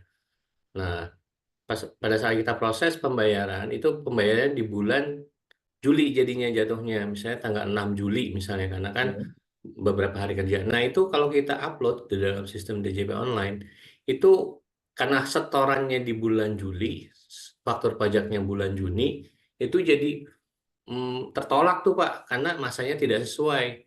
Nah, itu bagaimana ya Pak? Di dalam sistem setiap kali saya laporan itu pasti ada beberapa faktur pajak yang tertolak karena masa setoran dan masa faktur pajaknya itu berbeda, Pak. Nah, maksudnya setoran dari pemungutnya ya. Enggak, gini kan kita kan, iya betul, setoran dari pemungutnya benar. Kan kita Jadi kan, pemungut itu kan nyetor ke kas negara. betul, betul, betul Pak. Nah, pemungut itu punya kewajiban menyetor paling lambat 7 hari setelah pembayaran. Nah, itu harus diperhatikan juga tuh, ya. Jadi pemungut bukan hari kerja, jadi pemungut wajib setor 7 hari setelah pembayaran. Jadi pemungutan itu terjadi pada saat pembayaran. Jadi kita misalnya tadi 5 Januari penyerahan, kemudian 5 Februari kita tagih, kemudian 5 Maret kita dibayar misalnya gitu ya, sebagai PKP kita dibayar. Nah, faktur dibuat pada saat penagihan yaitu 5 Februari. Nah, 5 Februari kita buat, kemudian kita dibayar 5 Maret. Pada saat kita dibayar 5 Maret, maka instansi pemerintah tersebut harus setor paling lambat tanggal 7. Tanggal 7. 7 hari setelah tanggal 5, yaitu tanggal 12. 12 Nah, Maret. 12 Maret. Betul, betul. Saat Kalau itu, pembayaran. biasanya gini Pak, kita biasanya pada Kalau di saat akhir bulan itu repot. Nah, iya makanya justru itu kan, pada saat invoice-nya datang ke kita plus faktur pajaknya itu akhir bulan misalnya ya kan Pak, dan kita bayarnya dan sekaligus setor pajaknya itu kan di bulan berikutnya otomatis tuh. Iya. Nah itu kenapa di sistem DJP online-nya itu pasti ketolak ya. Karena masa faktur tidak sesuai, pasti seperti itu Pak. Dengan penyetorannya ya. Betul, karena masa yang kita setor dengan masa faktur pajaknya itu berbeda gitu. Nah, itu yang masih saya pernah konsultasikan hal ini ke KPP Jakarta Mampang, Pak. Cuma kalau menurut mereka, untuk sistem itu mereka tidak ada kewenangan itu karena langsung ke DJP pusat katanya Iya. gitu, Pak. Iya, makanya itu ada sistemnya gitu ya. Tapi nanti kan ada materi ISPT dan e-faktur nih teman-teman terakhir ya. Nanti bisa ditanyain ulang deh gitu ya. Oke, siap Pak. Tapi Masih. kalau secara ketentuan memang harus diperhatikan tanggal setor dengan tanggal apa namanya PKP pemungut itu menyetorkan ke kas negara gitu ya. Kita menerima pembayaran, otomatis kas negara harus menyetorkan ke pemungut tadi harus menyetor ke kas negara paling lambat 7 hari setelah pembayaran dilakukan. Kalau itu insya Allah sudah sesuai sih Pak. Cuma ada perbedaan masa di fakturnya dengan masa store-nya aja. Gitu, Oh, Pak. udah. Nanti dikonsultasinya pas praktek deh di faktur ya. Siap Pak. Terima kasih. Ada ininya sendiri nanti. Saya juga nggak pernah buat faktur nih. Oke. Eh, itu yang pertama ya. Jadi di sini contoh pertama ini dia terbit faktur tanggal 11 April, kemudian diupload 14 Mei. Dia diberikan persetujuan DJP gitu ya. Itu intinya. Kemudian yang contoh 2, dia penyerahan tanggal 18 April, diinput faktur tanggal 18, tapi dia uploadnya tanggal 16, maka itu di-reject, tertolak, ya, tidak mendapatkan persetujuan, sehingga statusnya ini bukan merupakan faktur pajak. Makanya mau nggak mau dia nanti akan buat faktur pajak setelah tanggal 16 Mei, ya, berarti otomatis penyerahan April baru dibuatkan faktur di bulan Mei, kan gitu. Nah, ini contoh faktur pajak yang tidak terlambat upload dan yang terlambat upload. Ya, kalau terlambat upload berarti dia bukan merupakan faktur pajak. Bagi penjualnya kena sanksi 1% dari DPP, bagi pembelinya ya sepanjang belum 3 bulan masih dapat dikreditkan, gitu ya. Nah, ini faktur penjualan sebagai faktur boleh nggak? Boleh, sepanjang memenuhi persyaratan tentunya, ya kan? Nah, dan bisa juga harus diupload paling lambat tanggal 15 bulan berikutnya. Nah, kemudian ini terkait dengan pemilihan fasilitas, ya. Ini pemilihan fasilitas. Nanti otomatis kita pilih dapat fasilitas enggak, fasilitasnya apa, nanti tinggal diklik, ya. Apakah dia 07, 08, ya. Atau yang ditanggung pemerintah ini juga sama 07 dia, ya, pakainya 07. Nah, sekarang kita masuk kepada faktur pajak pengganti, ya. Jadi kita untuk membedakan dengan pembetulan SPT kita pakai faktur pajak pengganti. Jadi ini pembetulan faktur pajak atau penggantian faktur pajak. Ya, kita pakai istilah penggantian faktur saja untuk mencegah kerancuan dengan pembetulan SPT, ya. Tapi kenapa kita pisah? Karena penggantian faktur pajak ini harus diikuti dengan pembetulan SPT. Nah, di penggantian faktur harus diikuti dengan pembetulan SPT. Kita lihat nih, ya. Jadi misalnya apa namanya, faktur pajak dibuat pada saat penyerahan, ya kan? Kemudian di misalnya faktur pajak nomor 1 gitu ya, dibuat tanggal 5 Februari, ya. Kemudian di bulan April diketahui ada kesalahan, ya kan? Maka faktur pajak pengganti dibuat di bulan April. Nah, ya, dibuat di bulan April, kemudian faktur pajak nomornya sama. Kalau tadi terbit faktur pajak 01, maka di bulan April terbit faktur pajak pengganti juga sama. Nomornya nomor 01 gitu ya. Contoh aja ini, gitu ya. Tapi tanggalnya sama dengan tanggal saat dibuatnya faktur pajak pengganti. Misalnya ketahuannya tanggal 10 April dibuat faktur pajak pengganti tanggal 10 April, berarti faktur pajak 01, ya. Kemudian tanggalnya tanggal 10 April, ya. Nah, kemudian dibetulin tuh, misalnya yang salah itu jumlahnya, ya, bisa juga bukan salah. Karena ada juga barang yang dijual, kemudian nanti baru bisa diketahui nilai akhirnya setelah 3 bulan, itu ada. Ya, misalnya awalnya dijual harga 100 juta, kemudian direview selama 3 bulan, nah, nanti baru ketahuan harga finalnya misalnya 150 juta. Nah, pada saat penyerahan barang itu DPP-nya 100 juta, gitu kan? Nah, pada saat finalisasi tanggal 10 April misalnya, itu harganya menjadi 150 juta misalnya. Dan itu mereka nggak ada keberatan, memang sudah disepakati dalam perjanjian, parameternya jelas ukurannya gitu ya. Maka kan harus diganti DPP-nya dari 100 menjadi 150, ya kan?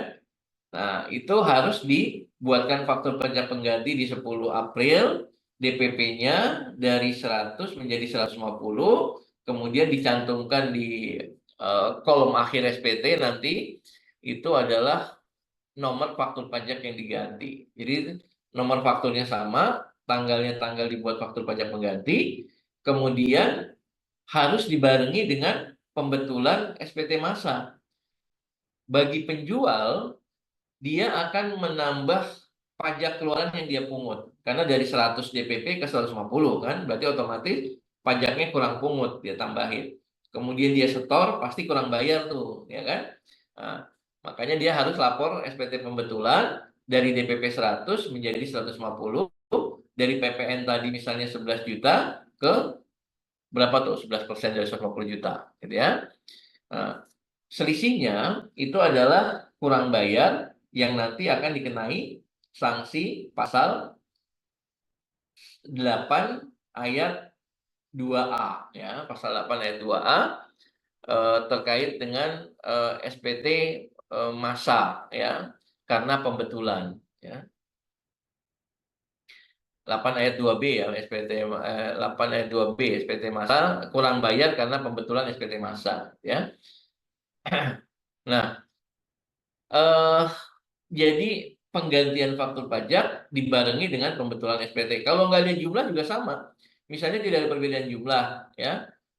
Misalnya hanya bukan rupiahnya, misalnya item barangnya dijual 113 biar kelihatan susah gitu ya.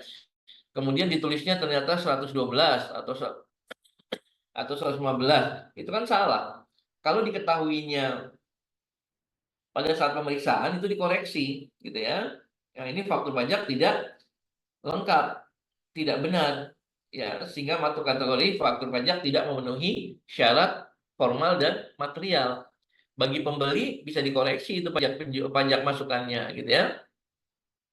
Walaupun jumlah rupiahnya nggak ngaruh, tapi karena jumlah itemnya itu faktur pajaknya tidak benar, ya itu harus dilakukan pembetulan penggantian faktur. Ya, nah si pembeli juga begitu saat dia menerima faktur pajak pengganti, ya dia mau melakukan pembetulan SPT untuk mencantumkan faktur pajak yang benar.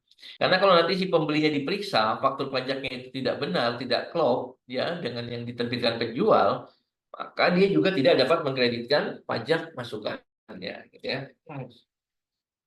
Ini biasanya terkait dengan penyerahan-penyerahan ke BUMN yang penyerahannya banyak tuh ya. Ya, misalnya solar apa segala macam tuh ya. Atau barang-barang lainnya produksi BUMN tersebut itu sering membuat faktur pajak pengganti itu ya. Nah, kalau si pembelinya enggak, ini soalnya pernah kejadian juga di persidangan gitu ya. Di persidangan eh, banyak faktur pajak pengganti yang diterbitkan oleh si BUMN itu tidak direspon oleh pembelinya. Jadi pembelinya itu tidak membuat SPT pembetulan. Sehingga faktur yang dia kreditkan di SPT-nya itu berbeda dengan faktur pajak terakhir yang dibuat oleh si penjual gitu ya. Nah, kalau dia nggak bikin SPT pembetulan, itu nanti dikoreksi, gitu kan? Dikoreksi karena faktur pajaknya nggak ada di penerbitnya karena sudah diganti. Ya, ini mengenai penggantian faktur pajak. Ya, nah sekarang mengenai pembatalan. Ya, kapan faktur pajak itu batal? Ya, faktur pajak batal itu kalau terjadi pembatalan transaksi. Ya, nah, kalau penyerahannya dibatalkan, otomatis fakturnya batal. Ini khusus mungkin untuk yang sudah melakukan pembayaran di awal. Misalnya tanggal 5 Juni ya disepakati kontrak perjanjian pengadaan barang dengan spesifikasi tertentu. Kemudian syaratnya pas ditandatangani kontrak, pembeli harus bayar dulu. Misalnya harganya 200 juta. Ya.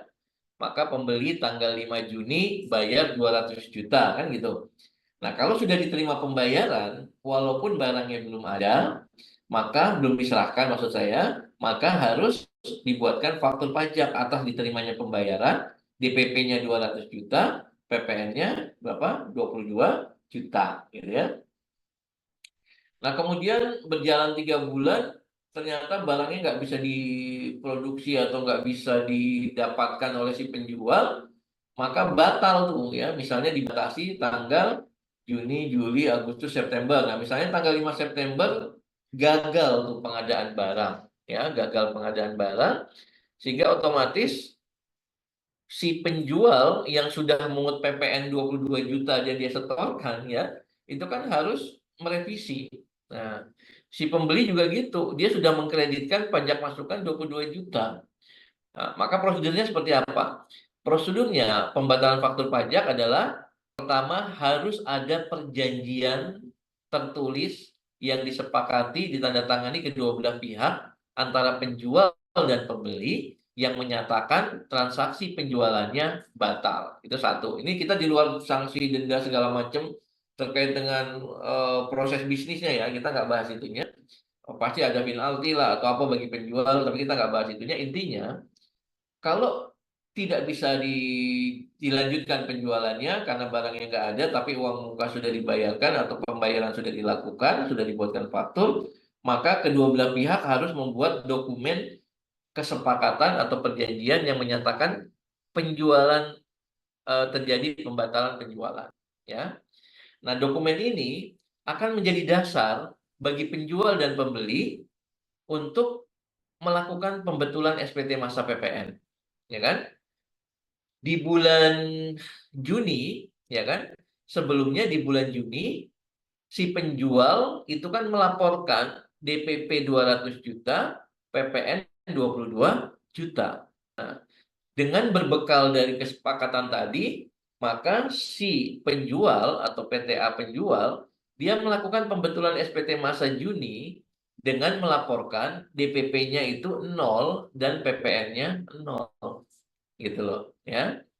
Nah, itu jadi di bulan Juni dia melakukan di bulan 3 bulan September dia melaporkan SPT pembetulan, ya, SPT pembetulan masa Juni dengan melaporkan faktur pajak tadi nomor yang sama, dilaporkan DPP-nya 0, PPN-nya 0 gitu.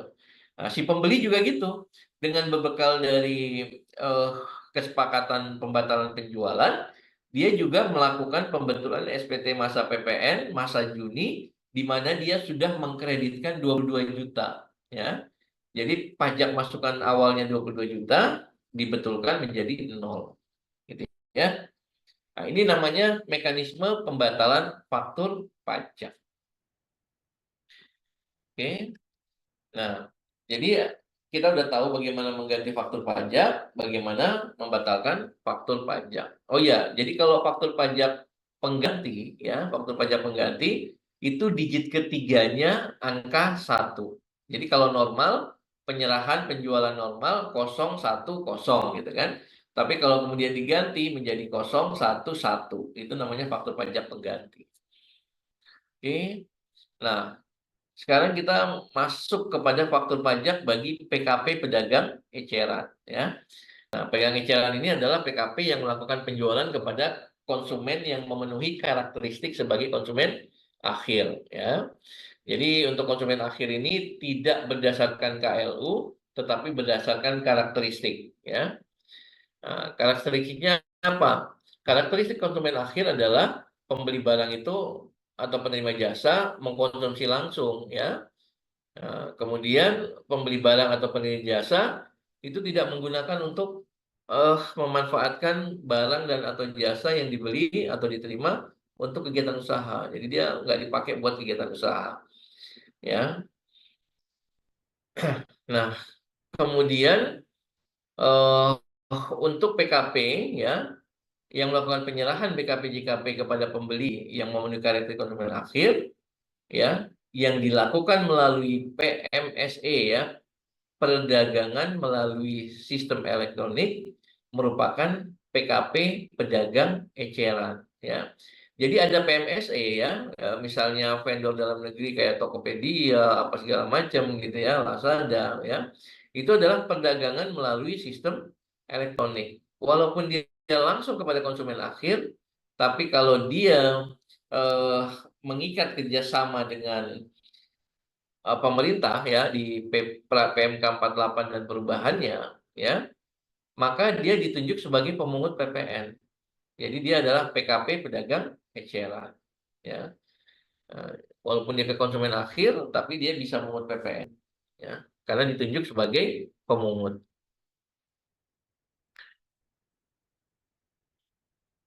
Nah, kalau PKP pedagang eceran yang melakukan penjualan kepada konsumen akhir, ya, dia boleh menerbitkan faktur pajak tanpa mencantumkan identitas pembelinya, ya. Tidak boleh identitas pembeli, dan dia juga tidak kepada konsumen akhir tanpa mencantumkan identitas pembeli serta nama dan tanda tangan penjual. Itu nggak perlu, nggak apa-apa. Jadi tidak menyebabkan faktur pajaknya menjadi tidak lengkap, nggak, ya. Jadi penyerahan kepada konsumen akhir tidak ada identitas pembeli, nggak apa-apa. Penjualnya tidak dikenakan sanksi denda pasal 14 ayat 4 KUP, enggak, ya. Nah, cuma memang pembelinya kalau dia tidak ada identitas pembeli, otomatis tidak dapat dikreditkan kan. Ya. Nah, faktur pajak eceran ini bisa berupa bon kontan, faktur penjualan, segi cash register, ya, karcis dan seterusnya. Nah, tetapi ada pedagang eceran yang dikecualikan dari ketentuan pedagang eceran tadi, ya. Yang dikecualikan itu adalah kalau PKP pedagang eceran ini untuk barang-barang tertentu. Jadi dia wajib membuat faktur, ya. Kalau PKP pedagang kan cukup struk belanja, ya kan, kemudian kwitansi, segi cash register, gitu kan. Nah, tapi kalau yang diecer ini barang-barang tertentu, ya, coba aja yang diecer apa nih? Angkutan darat, kendaraan bermotor, ya, itu yang diecer. Kalau dia adalah pengecer kendaraan bermotor, ya dia wajib difaktur, ya. Kemudian yang diduga yang dijual langsung ke konsumen itu adalah kapal pesiar, kapal ekskursi, kapal feri, yacht, ya, atau tanah dan bangunan, atau angkutan udara, pesawat terbang, helikopter, balon udara, atau berupa senjata api atau peluru senjata api. Nah, kalau yang diserahkan langsung ke konsumen adalah barang-barang ini, ya, maka otomatis dia harus menerbitkan e-faktur, gitu ya. Jadi ada pedagang eceran yang dikecualikan dari ketentuan pedagang eceran tadi. Nah, pedagang eceran boleh nggak melakukan penggantian faktur? Ya bisa saja, gitu kan.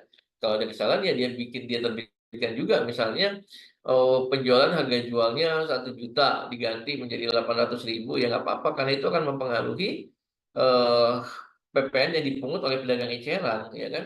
Dia buat faktur pengganti, ya, kemudian diganti dengan bon yang baru, gitu ya. Apa-apa sesuai dengan kelaziman usaha. Nah, ini intinya, ya, faktur pajak itu harus memenuhi formal dan material. Formal itu berarti diisi dengan benar, lengkap, dan jelas. Nah, yang benar ini, ya, berkaitan dengan materialnya. Ya, persyaratan material itu harus berisi keterangan yang sebenar-benarnya, ya kan? Misalnya fakturnya penyerahan atas 5 item barang, banyaknya 5 unit, yaitu 5. Kalau ditulisnya 6, berarti faktur pajaknya nggak benar secara material. Atau DPP-nya 500 juta, padahal DPP-nya berdasarkan kontrak, ya, itu 500 juta itu termasuk PPN misalnya, gitu ya. Nah, berarti kan PPN DPP-nya itu adalah 100/111, gitu ya. Nah, kalau dia di kontraknya kita lihat termasuk PPN, berarti nanti dia secara material nggak benar tuh. Karena misalnya harga 500 juta itu termasuk PPN, ya harus dicari DPP-nya adalah 100/111 kali 500 juta, gitu ya. Jadi faktur harus benar material formil, ya, itu pasal 13 ayat 9. Nah, di sini diberikan gambaran teman-teman sekalian, ya. Nanti ada faktur pajak itu tidak lengkap. Kemudian ada faktur pajak yang terlambat dibuat. Dan ada juga faktur pajak yang dianggap tidak dibuat. Kalau faktur pajak itu masuk kriteria tidak lengkap, itu bukan faktur pajak. Artinya penjual kena sanksi 14 ayat 4, 1% dari dasar pengenaan pajak. Si pembeli tidak dapat mengkreditkan kalau faktur pajaknya masuk kategori tidak lengkap, ya, yaitu tidak memenuhi persyaratan formal. Nah, jadi salah satu persyaratan formal adalah mencantumkan keterangan yang tidak benar. Jadi misalnya dia melakukan penjualan, fakturnya 2 digit pertamanya 01, tetapi di faktur dia nulisnya 04. Nah, itu tidak benar, ya, karena tidak memenuhi keterangan dalam pasal 5 per 11, ya, per 03 Jungto per 11 2022, ya. Atau keterangannya tidak sesuai dengan tadi, ya, jumlahnya salah, kemudian harusnya fakturnya 01 ditulis 04. Nah, itu juga menyebabkan faktur pajak menjadi tidak lengkap, ya. Kalau tidak lengkap berarti penjual kena sanksi 1% dari DPP atau 14 ayat 4 denda, si penjual, si pembelinya tidak dapat mengkreditkan pajak masukannya. Nah, tapi kalau terlambat dibuat gimana? Nah, kalau terlambat dibuat, si penjual kena sanksi 14 ayat 4 denda 1% dari dasar pengenaan pajak, sedangkan si pembeli masih dapat mengkreditkan pajak masukannya. Ya, itu kalau terlambat dibuat. Nah, kalau dianggap tidak dibuat, itu faktur pajak dibuat lebih dari 3 bulan.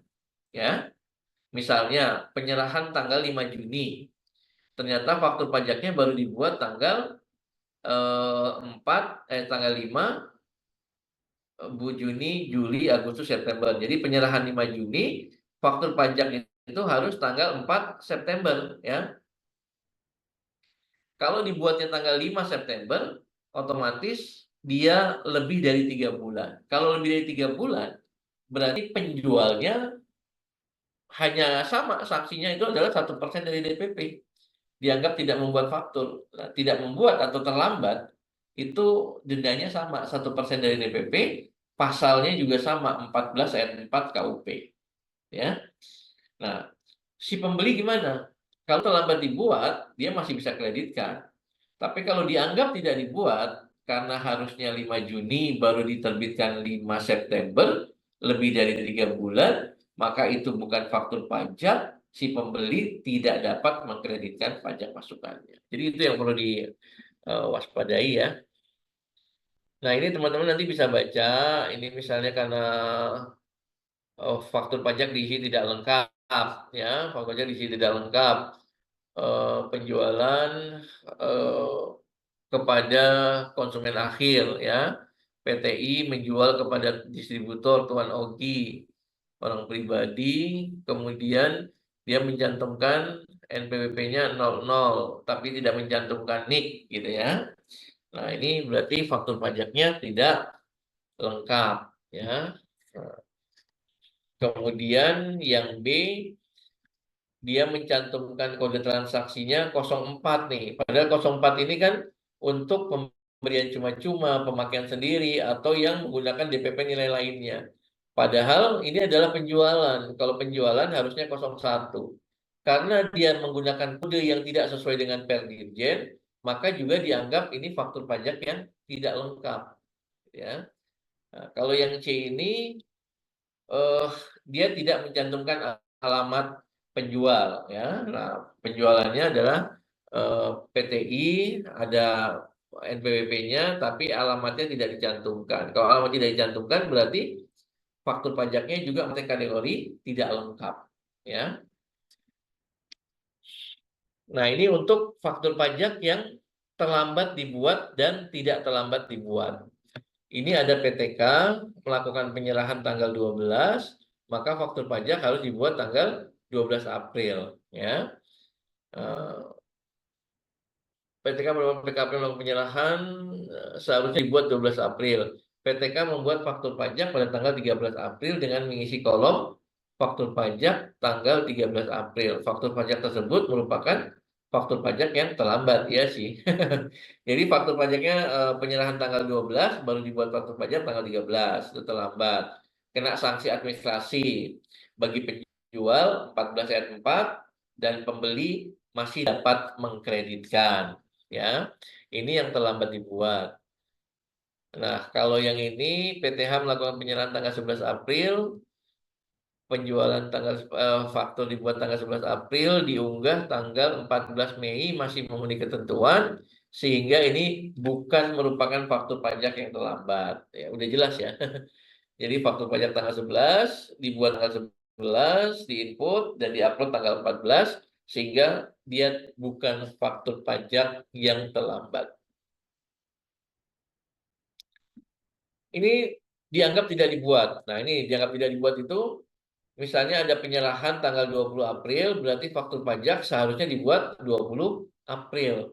Tapi ternyata faktur pajak baru dibuat tanggal 20 Juli. Ya. Kalau faktur pajak 20 April yang benar, ya berarti paling lambat dia harus tanggal 19 Mei, Juni, Juli. Nah, itu 3 bulannya itu 19 Juli. Nah, karena dia baru dibuat 20 Juli, berarti ini faktur pajak dianggap tidak dibuat. Bagi penjual kena sanksi 1% dari DPP, denda pasal 14 ayat 4, bagi pembeli tidak dapat dikreditkan. ya. Nah, kemudian kewajiban melapor faktur pajak dalam SPT sesuai ketentuan, ya. Nah, sekarang kita masuk kepada dokumen tertentu, ya. Jadi di dalam pasal 13 ayat 6, teman-teman sekalian, itu terdapat ketentuan bahwa Dirjen Pajak itu punya kewenangan menetapkan suatu dokumen dipersamakan dengan faktur pajak, ya kan? Dirjen Pajak punya kewenangan menetapkan suatu dokumen bersamakan dengan faktur pajak. Kemudian Dirjen Pajak menetapkan per 16 tahun 2021, ya. Nah, ini dicantumkan bahwa Dirjen menetapkan kalau untuk Bulog, ya, Badan Usaha Logistik atau depot logistik kalau di daerah, ya, untuk penyerahan terigu fakturnya itu adalah SPPB, ya, surat perintah pengiriman barang apa-apa, atau juga nih, ya. Pokoknya kalau SPPB, ya, yang dikeluarkan oleh Bulog-Dolog itu adalah faktur pajak. Sehingga kalau kita adalah pedagang penyalur tepung terigu yang barangnya dapat dari Bulog atau Dolog, maka SPPB itu bisa kita kreditkan sebagai faktur pajak, ya. Kemudian untuk penyerahan jasa telekomunikasi, kwitansi, ya, atau bond, ya, atau tanda pembayaran dari perusahaan jasa telekomunikasinya itu juga berfungsi sebagai faktur pajak, ya. Sepanjang tadi, ya, teman-teman harus mencantumkan identitas dari penjualnya, ya, dari penjualnya. Nah, kalau nggak ada identitas pembeli nggak apa-apa, ya, atau yang memanfaatkan jasa nggak apa-apa, tapi yang memanfaatkan jasa yang menerima jasa telekomunikasi itu tidak dapat mengkreditkan pajak masukan, ya. Kemudian untuk penyelenggaraan jasa distribusi menggunakan pulsa atau voucher komisi fee, ya. Nah, ini juga bukti penerimaan pembayarannya itu sebagai faktur pajak. Kemudian listrik, ya. Listrik ini barang kena pajak atau jasa kena pajak, ya. Ada yang mau berargumen, ya. Kalau saya sih yakin listrik itu adalah barang kena pajak, ya. Sehingga kalau saya yakin barang kena pajak nggak perlu dibuktikan, gitu ya. Tapi kalau nggak yakin, ya bolehlah dibuktikan, pegang ada nggak tuh barangnya, ya. Kalau ada barangnya dia menyatakan oh saya hadir, nah itu kesetrum berarti itu adalah oh iya ada barangnya, ya. Jadi dia adalah barang kena pajak. Cuma listrik ini mendapatkan fasilitas dibebaskan. Nanti kita bahas di peraturan pemerintah PP 49, ya. PP 49 itu adalah mengenai barang kena pajak, jasa kena pajak tertentu yang mendapatkan fasilitas, ya. Salah satunya adalah listrik. Nah, listrik ini adalah barang kena pajak yang mendapatkan fasilitas dibebaskan, kecuali. Nah, jadi prinsipnya dibebaskan, kecuali kalau listrik dengan daya di atas 6.600 volt ampere. Jadi kalau daya untuk rumah tinggal, ya, untuk rumah tinggal. Jadi kecuali listrik untuk rumah tinggal dengan daya di atas 6.600 volt ampere, ya. Jadi kalau kita rumahnya itu dayanya di lebih dari 6.600 volt ampere, maka kita nggak dibebaskan, kita harus bayar PPN itu, ya. Tapi kalau pabrik, kantor, perusahaan, ya, mau listrik 10.000, 80.000, ya, segala macam tinggi, gitu ya, itu fasilitasnya dibebaskan prinsipnya, ya. Mungkin nanti suatu saat juga beras gitu. Beras ini kan awalnya non BKP, tetapi dengan undang-undang HPP, ya, per 1 April 2022 beras, ya, kemudian daging, susu, telur, ya, itu awalnya non BKP menjadi barang kena pajak, tapi mendapatkan fasilitas dibebaskan, ya. Nah, nanti seandainya mau dikenakan PPN, cukup kayak listrik tadi, kasih kecuali, ya. Ini adalah barang yang dibebaskan, beras dibebaskan kecuali kalau beras harga per kilonya misalnya 100.000, misalnya nanti ada, gitu ya. Nah, beras per kilonya 100.000 dikecualikan, berarti kalau yang beli beras harga 100.000 per kilo, dia bayar PPN, nggak dibebaskan, ya.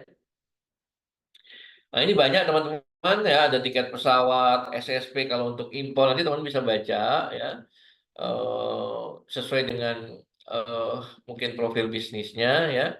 Ini kalau ekspor itu berarti PEB dan apa namanya invoice sebagai satu kesatuan, ya kan. Untuk BKP tidak berwujud juga gitu, ya. Impor ini berarti SSP, kalau PPN untuk rokok ya itu SSP, ada SSPCP-nya ya, cukainya ya dan seterusnya. Ini banyak macamnya ya. Termasuk juga kalau kita kemarin kita pelajari ya. Jadi salah satu definisi penyerahan itu adalah penyerahan barang kena pajak melalui juru lelang. Nah, kalau terjadi di lelang, kemudian si pemilik barang nggak kooperatif, dia nggak menerbitkan faktur pajak, maka SSP waktu kita menyetor PPN, ya misalnya kita beli rumah, kita menang lelang, dapat aktiva senilai 1 miliar, harga lelang top, maka seharusnya si pemilik barang itu menerbitkan faktur. Tapi kalau dia diambil alih oleh bank karena agunan gitu ya, kemudian bank lelang gitu ya, nah, otomatis si penjual kan nggak kooperatif, dia tidak menerbitkan faktur, berarti PPN-nya yang 110 juta itu nanti pembelinya setor sendiri dengan SSP. Nah, SSP itu nanti juga berfungsi sebagai faktur pajak ya. Nah, dia di situ ada tuh. Ya, dan seterusnya ya, teman-teman bisa baca.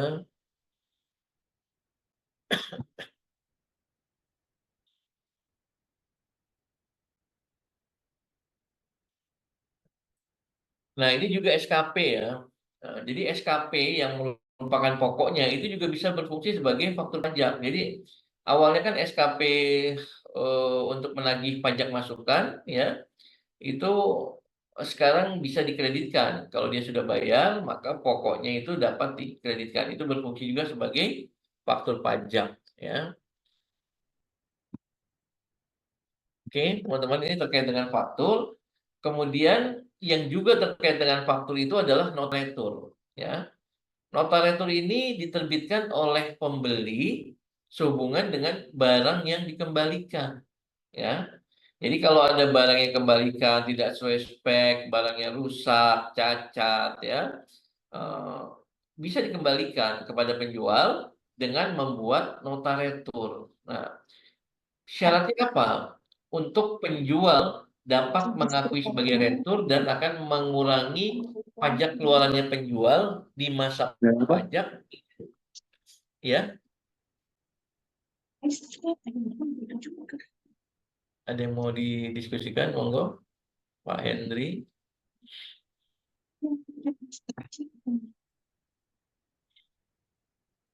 Ada? Oh, oke ya.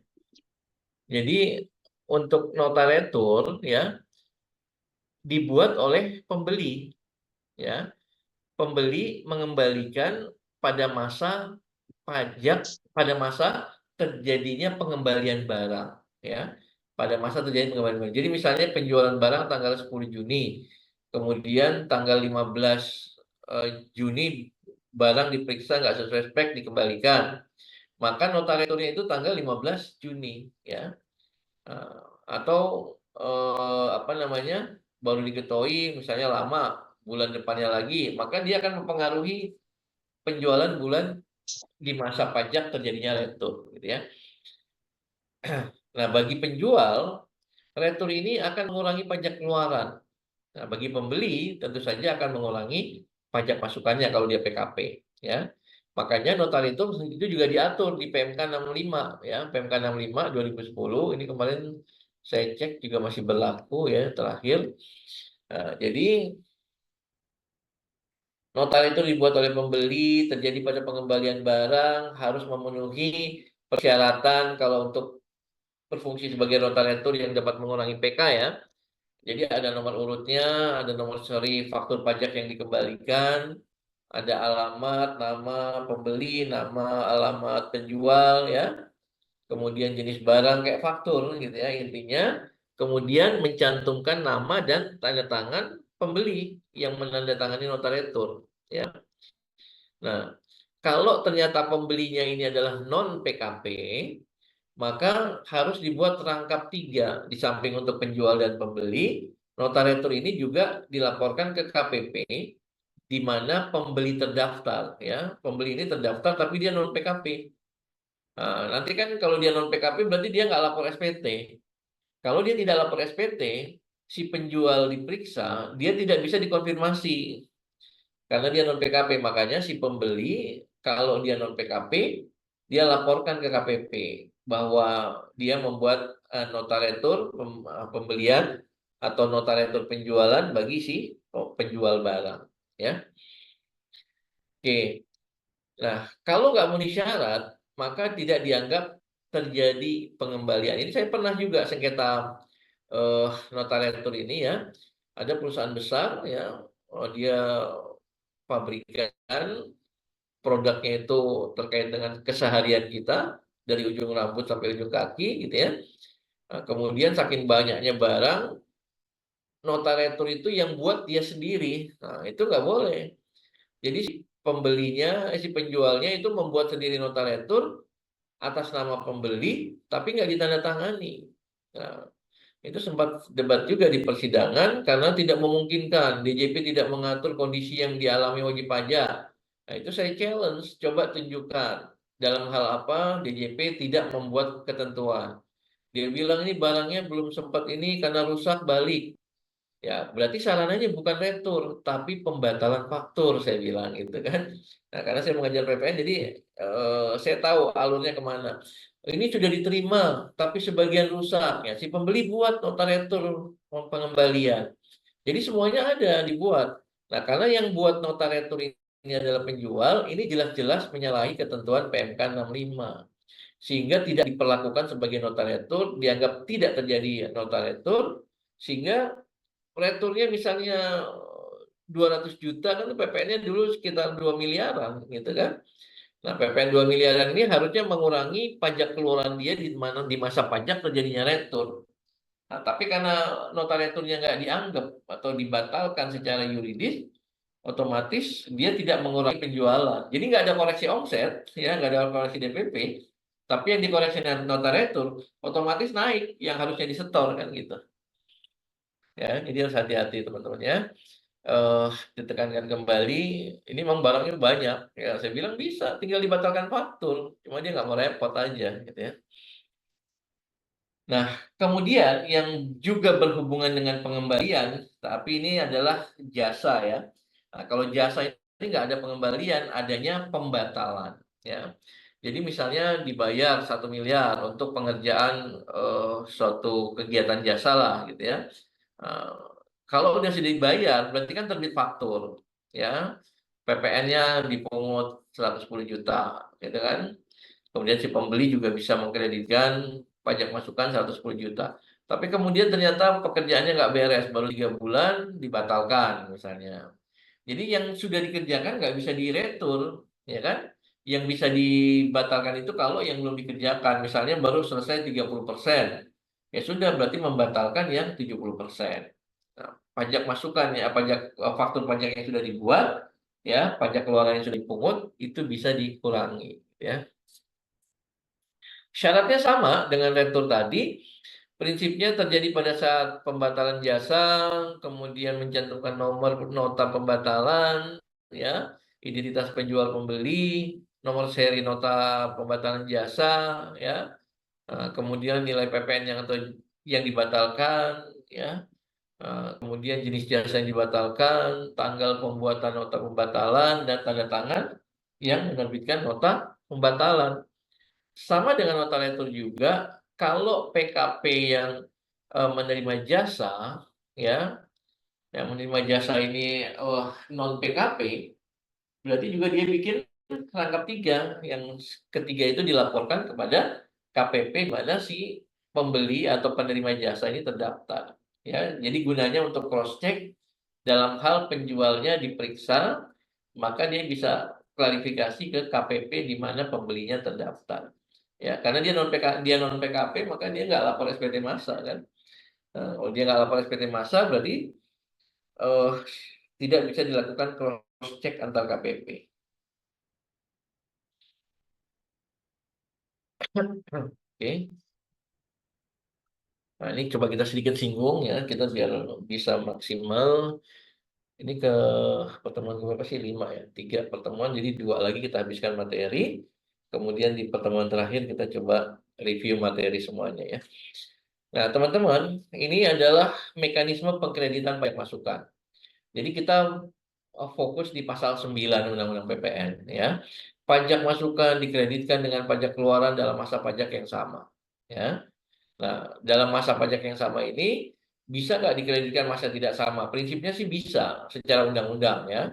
Nah, tapi dengan adanya ketentuan upload tadi ya, maka tidak mungkin terjadi pengkreditan masa pajak yang tidak sama. Begitu dia upload lebih dari tanggal 15, otomatis dia akan diterbitkan faktur pajak baru lagi ya, yang lama udah nggak bisa diterbitkan karena dia tertolak rinci ya, sehingga otomatis akan selalu membuat faktur pajak dalam masa pajak yang sama. Karena dalam suatu masa pajak, faktur pajak itu kan nanti dilaporkannya di SPT, dan SPT itu dilaporkan paling lambat akhir bulan ya, akhir bulan berikutnya. Nah, kemudian dari mekanisme pengkreditan ini, pajak keluaran dikreditkan dengan pajak masukan dikreditkan dengan pajak keluaran masa pajak yang sama, sehingga kalau ada selisih di mana pajak masukannya lebih kecil atau pajak keluarannya lebih besar, otomatis kurang bayar, setor. Kalau pajak masukan yang lebih besar atau pajak keluarannya yang lebih kecil, ya, otomatis lebih bayar, dan itu harus dikompensasi. Dia boleh direstitusi hanya pada akhir tahun buku. Dia boleh direstitusi tiap bulan untuk pengusaha tertentu, ya, yang eksportir, penyerahan kepada pemungut, penyerahan yang mendapatkan fasilitas tidak dipungut. Nah, itu bisa restitusi setiap bulan. Selain itu hanya bisa pada akhir tahun buku. Nah, ini yang tadi saya jelaskan ya. Kalau kurang bayar setor, kalau lebih bayar dikompensasi.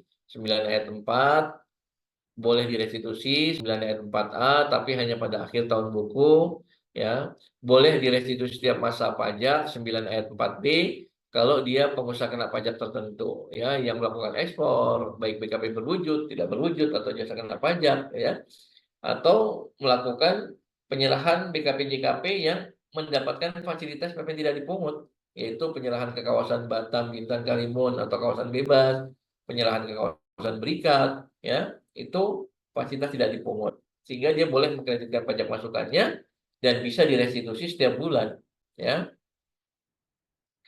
Yang juga melakukan penyerahan kepada pemungut PPN itu boleh, karena dia dipungutnya oleh pemungut, jadi dia pajak keluarannya di nol yang dipungut sendiri, sedang pajak masukannya dapat dikreditkan. Oke. Ini prinsip pengkreditan ya. Nah, teman-teman sekalian ya, ini ada ketentuan ya mengenai pengusaha. Ini pasal 9A, kalau di Undang-Undang PPN ini adalah pasal 9A ya. 9A ini sebetulnya pergeseran dari pasal 9 ayat 7 Undang-Undang PPN.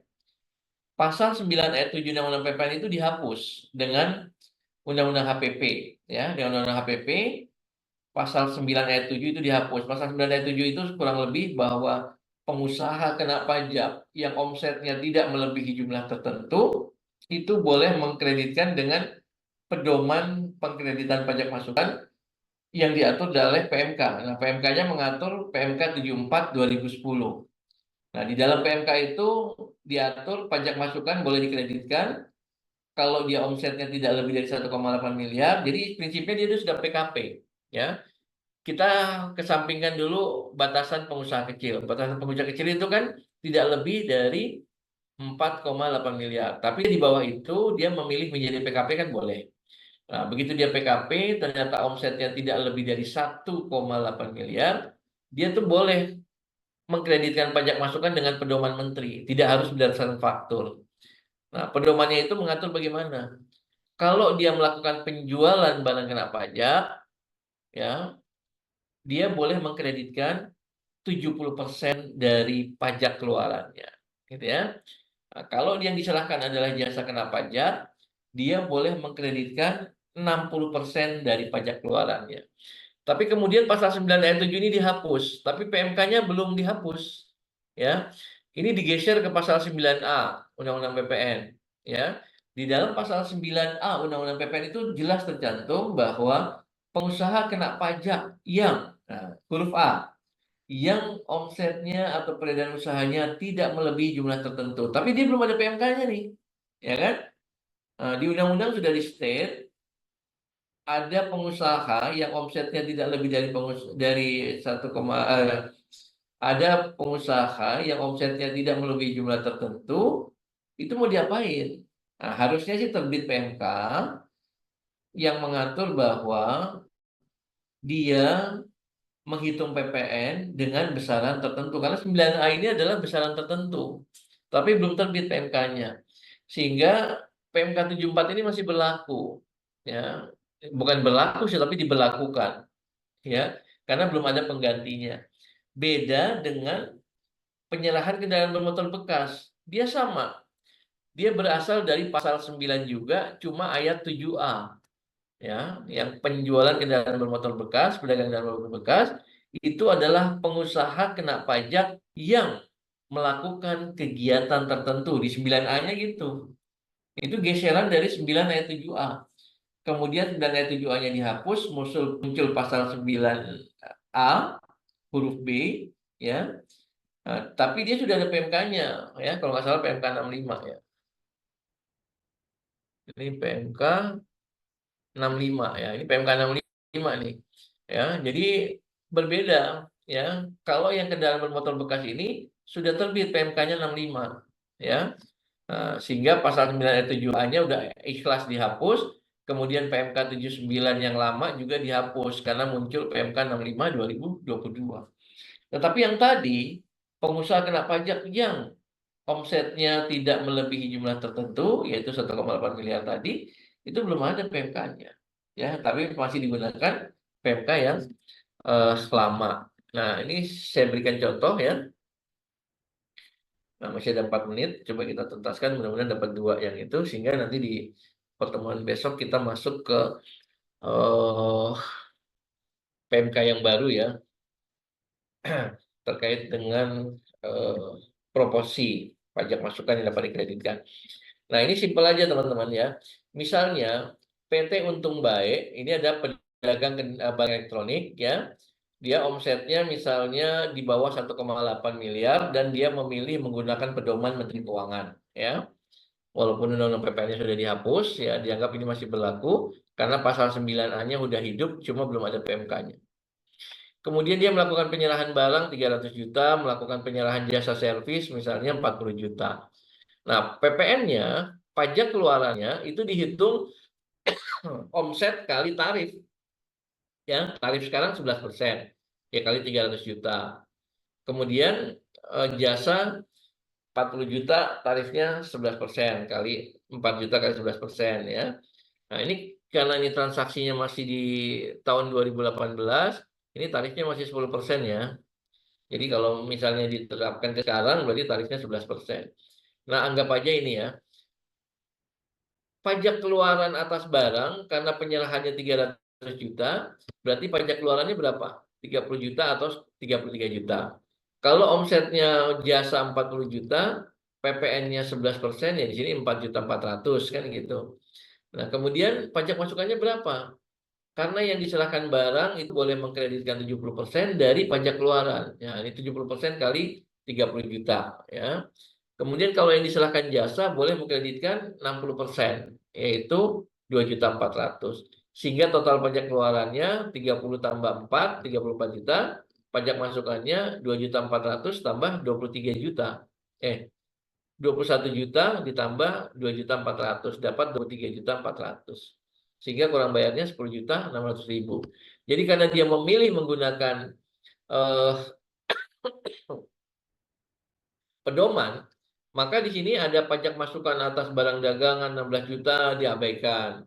Ada pajak masukan sewa ruko 40 juta, ya, DPP-nya 40 juta diabaikan, ya. Jadi pajak masukannya menggunakan pedoman, ya. Nah, kalau untuk penyerahan kendaraan bermotor bekas, ini sudah ada PMK-nya, ya.